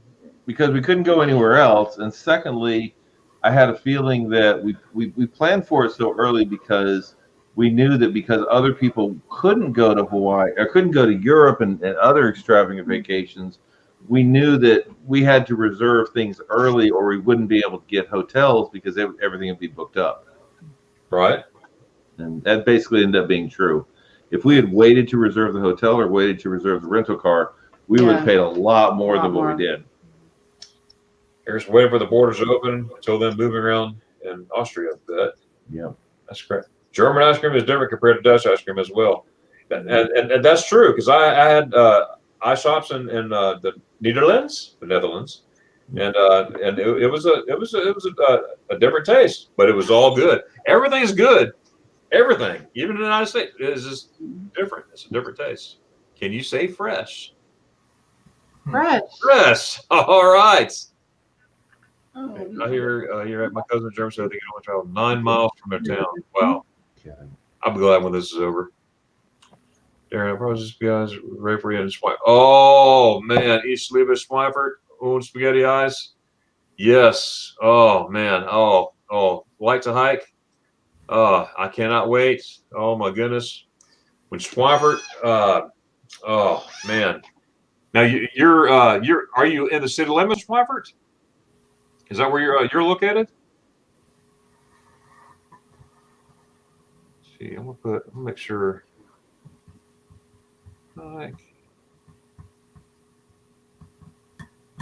Yeah, that'd be pretty cool. So you gotta put. The echo is back, by the way. It's back. I heard something. Germany has a purity law called Regelspot. No preservative. That's right. That's right. That's right. That's right. Regelspot. Also, is that the 1516? The law of 1516, by the way? 1516. The year before Martin Luther hung his 95 Theses on the wall on the door in Wittenberg. Where'd Terry go? Terry, all right? Yeah, she just had to get up and stretch her legs. We've been sitting down. Terry disappeared. She had to get up and stretch her legs. It's like taking a car journey. You're supposed to stop every 3 hours and stretch your legs. Exactly. Yeah, that's true. The first to restore the Notre Dame back to his former glory. Yes, I can't wait to see that, Angie. I did the second floor of the Avatar when I took my son to one. Yeah, no desire. We just walked around it. Okay. Yeah, everyone's different. Everybody's got their thing. That's cool, though. It does. Yes, but probably not till October, November, maybe in June for a quick few days, but not sure. I was looking at 2018 to see Notre Dame. See what was there? Okay, so you saw it before it happened then. Try a research. Dresden, see how they managed to put that together. The original look, yes, absolutely. Dresden's a beautiful city that I want to explore more. I went through there on a train. I got off a little bit. I think I had an hour, 15 minutes. So I just walked around the train station, which is right there in the middle of stuff. But I'm going to spend more time there too. That's additional computerized. Make sure the moisture is controlled. Okay. Like to hike. Yeah, it was brought in by the church because they were quite angry. Quite a bunch of beer brewers are putting some psychedelic herbs in it. And okay, that's right. Okay, so it was the 1516 purity, the German purity law of 1516. Yes, I just did a follow on Instagram. Oh, cool. That's a good deal. Do you have an Instagram, Mark? Yes, it's mark.allen.finley. Okay, all right. That's right. I do have that. Yeah. So check out Instagram there. I have an Instagram. It's called Mad Germany. We haven't started to Escape the Empty Nest Instagram yet. We may someday, but right now we're just doing Facebook and YouTube, obviously. So Right now, if somebody wants to follow Escaping the Empty Nest, the best way to do it is through YouTube. YouTube. That's it. All right. Got like to hide. Yes, you're right. Haha. Like to hide. Did you ever answer? Are you in Schweifert or in the city of Schweifert or just on the outskirts? Nick P says, I walked around the base of tower. I didn't feel like going up. So cool, even just looking from beneath. Yeah, it was awesome looking underneath. Wow. Yeah, it's a pretty cool historic place to be for sure. Yeah. You got Dresden is beautiful. They're restoring the whole city back to its former glory. It's a Berkut city, the center culture of Germany. Yes, I can't wait to see that for sure. That brought us around. All right. Well, hey, and we're going to go ahead and close up here. We've been on here 3 hours and 20 minutes. I appreciate everybody coming up. I want to give everybody, before I give my closing statement, and I want you to hang around because we're going to do the Dachshund and Shoes together. Is everybody on board with that? A thumbs up? Sure. And I hope Terry gets involved with that one too. Yeah. So Mark and Terry, we're going to start with you. In closing, tell us about your channel, your goals, your aspirations, and like I said, for anybody that's come in late, our channel is called Escaping the Empty Nest, and we're trying to focus on helping the older traveler, 50 up, usually with no kids, find affordable ways to travel to new places they've never been before, which basically this describes our travel experience. We really didn't start doing any major travel planning till we were around the age of 50. So there's a lot of places we've never seen. So hopefully our travel channel will help people experience travel through fresh eyes. We aren't the kind of people that have traveled our entire lives. So just about everywhere we go, we're experiencing it and planning it for the first timer. So hopefully that channel can help some people. That's awesome. That's awesome. Ryan, anything you'd like to say in closing? No, I don't think so. I gotta run though. I think I'm already late for something else. Okay. Oh, hey, thanks for coming up, and let's keep in touch. Yeah. Let's keep in touch. All right. All right, Kenneth. Thank you, sir. Kenneth, how about you? What's going on with your channel? What are your aspirations? What are your dreams? What do you plan to do? Well, I'm hoping to put out some auto mechanic videos here in the next little while. After I graduate high school, or I mean college. And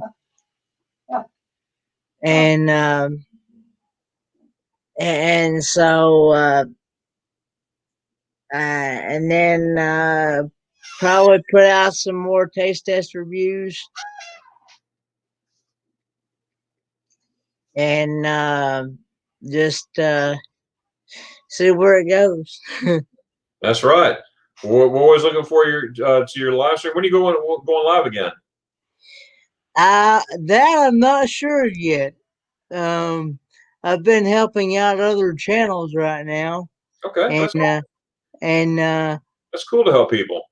and and co-host and stuff like that. And if y'all are ever looking for a live stream to go to, I highly recommend going over and checking out the Traveling Adventures with the Adventures of Traveling Mike is what the name of the channel is. The Adventures of Traveling Mike. Now, on a scale of 1 to 10, what is that channel? It is definitely a 10 because the channel he has beat the world record for the longest live stream. I think the world longest.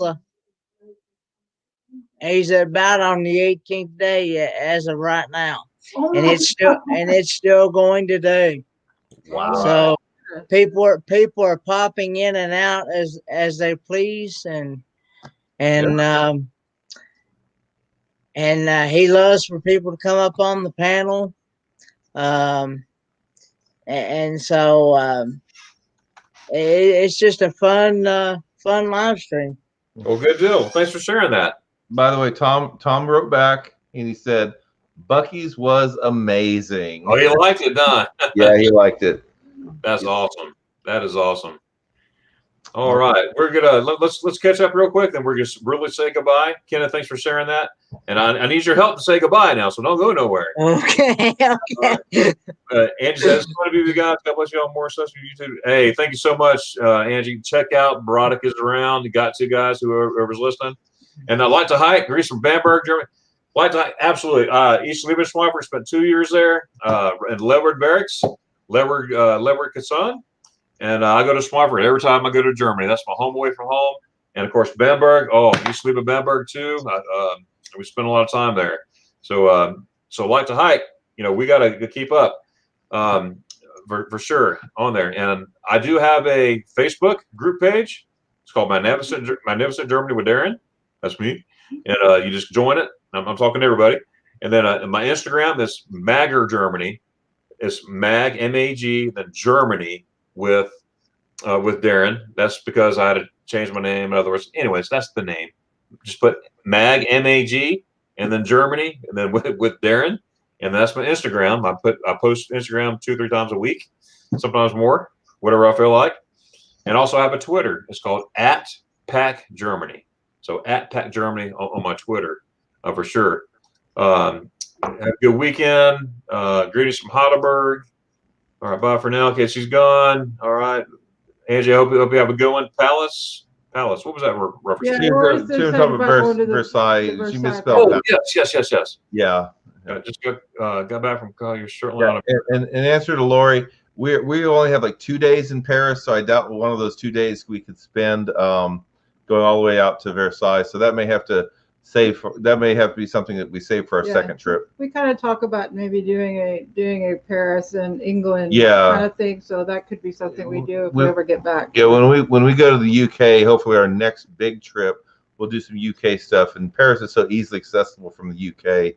That's probably the next level bucket list trip. You're very accessible. Paul Tips is here. Just got back from call outs. You're certainly on a marathon. Hey, Paul. That's sure. Next week, speaking of marathon, next week, it's not a marathon, but I'm going to have several Germany YouTubers come in on panel style, come up at the same time. It'll be 11 a.m. Eastern Standard Time, 5 p.m. 1700 European time, Central European time. So check that out for sure. Thanks, Blaine, for putting Mike's channel on there, the one Kendall was talking about. Great stream as always. Hey, thanks, Eric B. I appreciate you. It's always fun to have you as a guest as well. Love to have you again.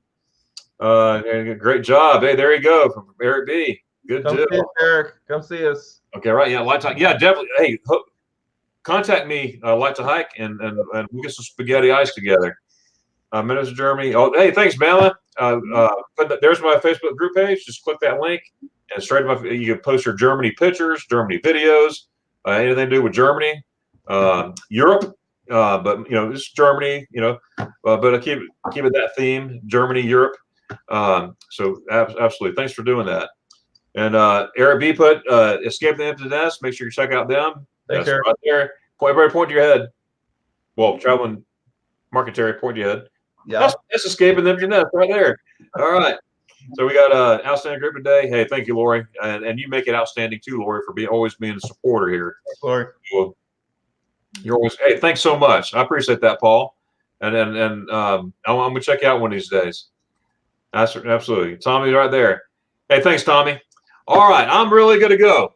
All right, so I have just real quick. Here's my spiel. Friday mornings, every Friday morning, 8 a.m. Eastern Standard Time, I have morning coffee with Darion. That's me, and we sit there and sip coffee, talk about Germany travel, have a good time. I just keep that about an hour. We're just nothing going on. I'm down in my dining room, a different setting. But talk about Germany travel, anything that pops up. Saturdays, every Saturday, 11 a.m. Eastern Standard Time. For you never know who's going to be on my live stream, and that's true. That's right. So that, and also every Monday I put out brand new content. Speaking of brand new content, I cannot wait to put out the content for Monday. I have interviewed a very special person. That is so awesome. So I mean, you're not going to believe this. It will be out Monday, and I'm holding that. Don't give it away. Don't give it away. I'm gonna do it Monday. I'm sorry.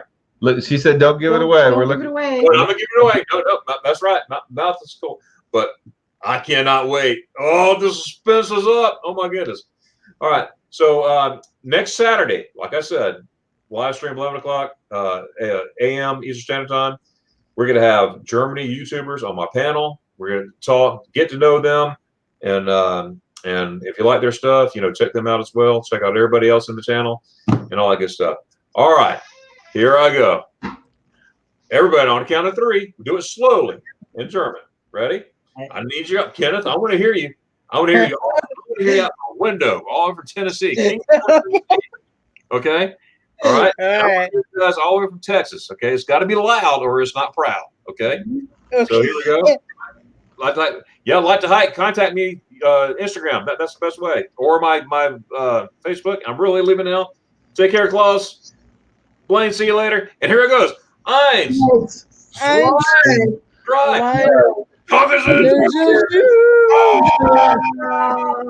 Yes, sir, Bob. Bye for now. Bye, guys. Everybody in the panel, don't go nowhere yet. Just hang tight. We'll see you later, everybody.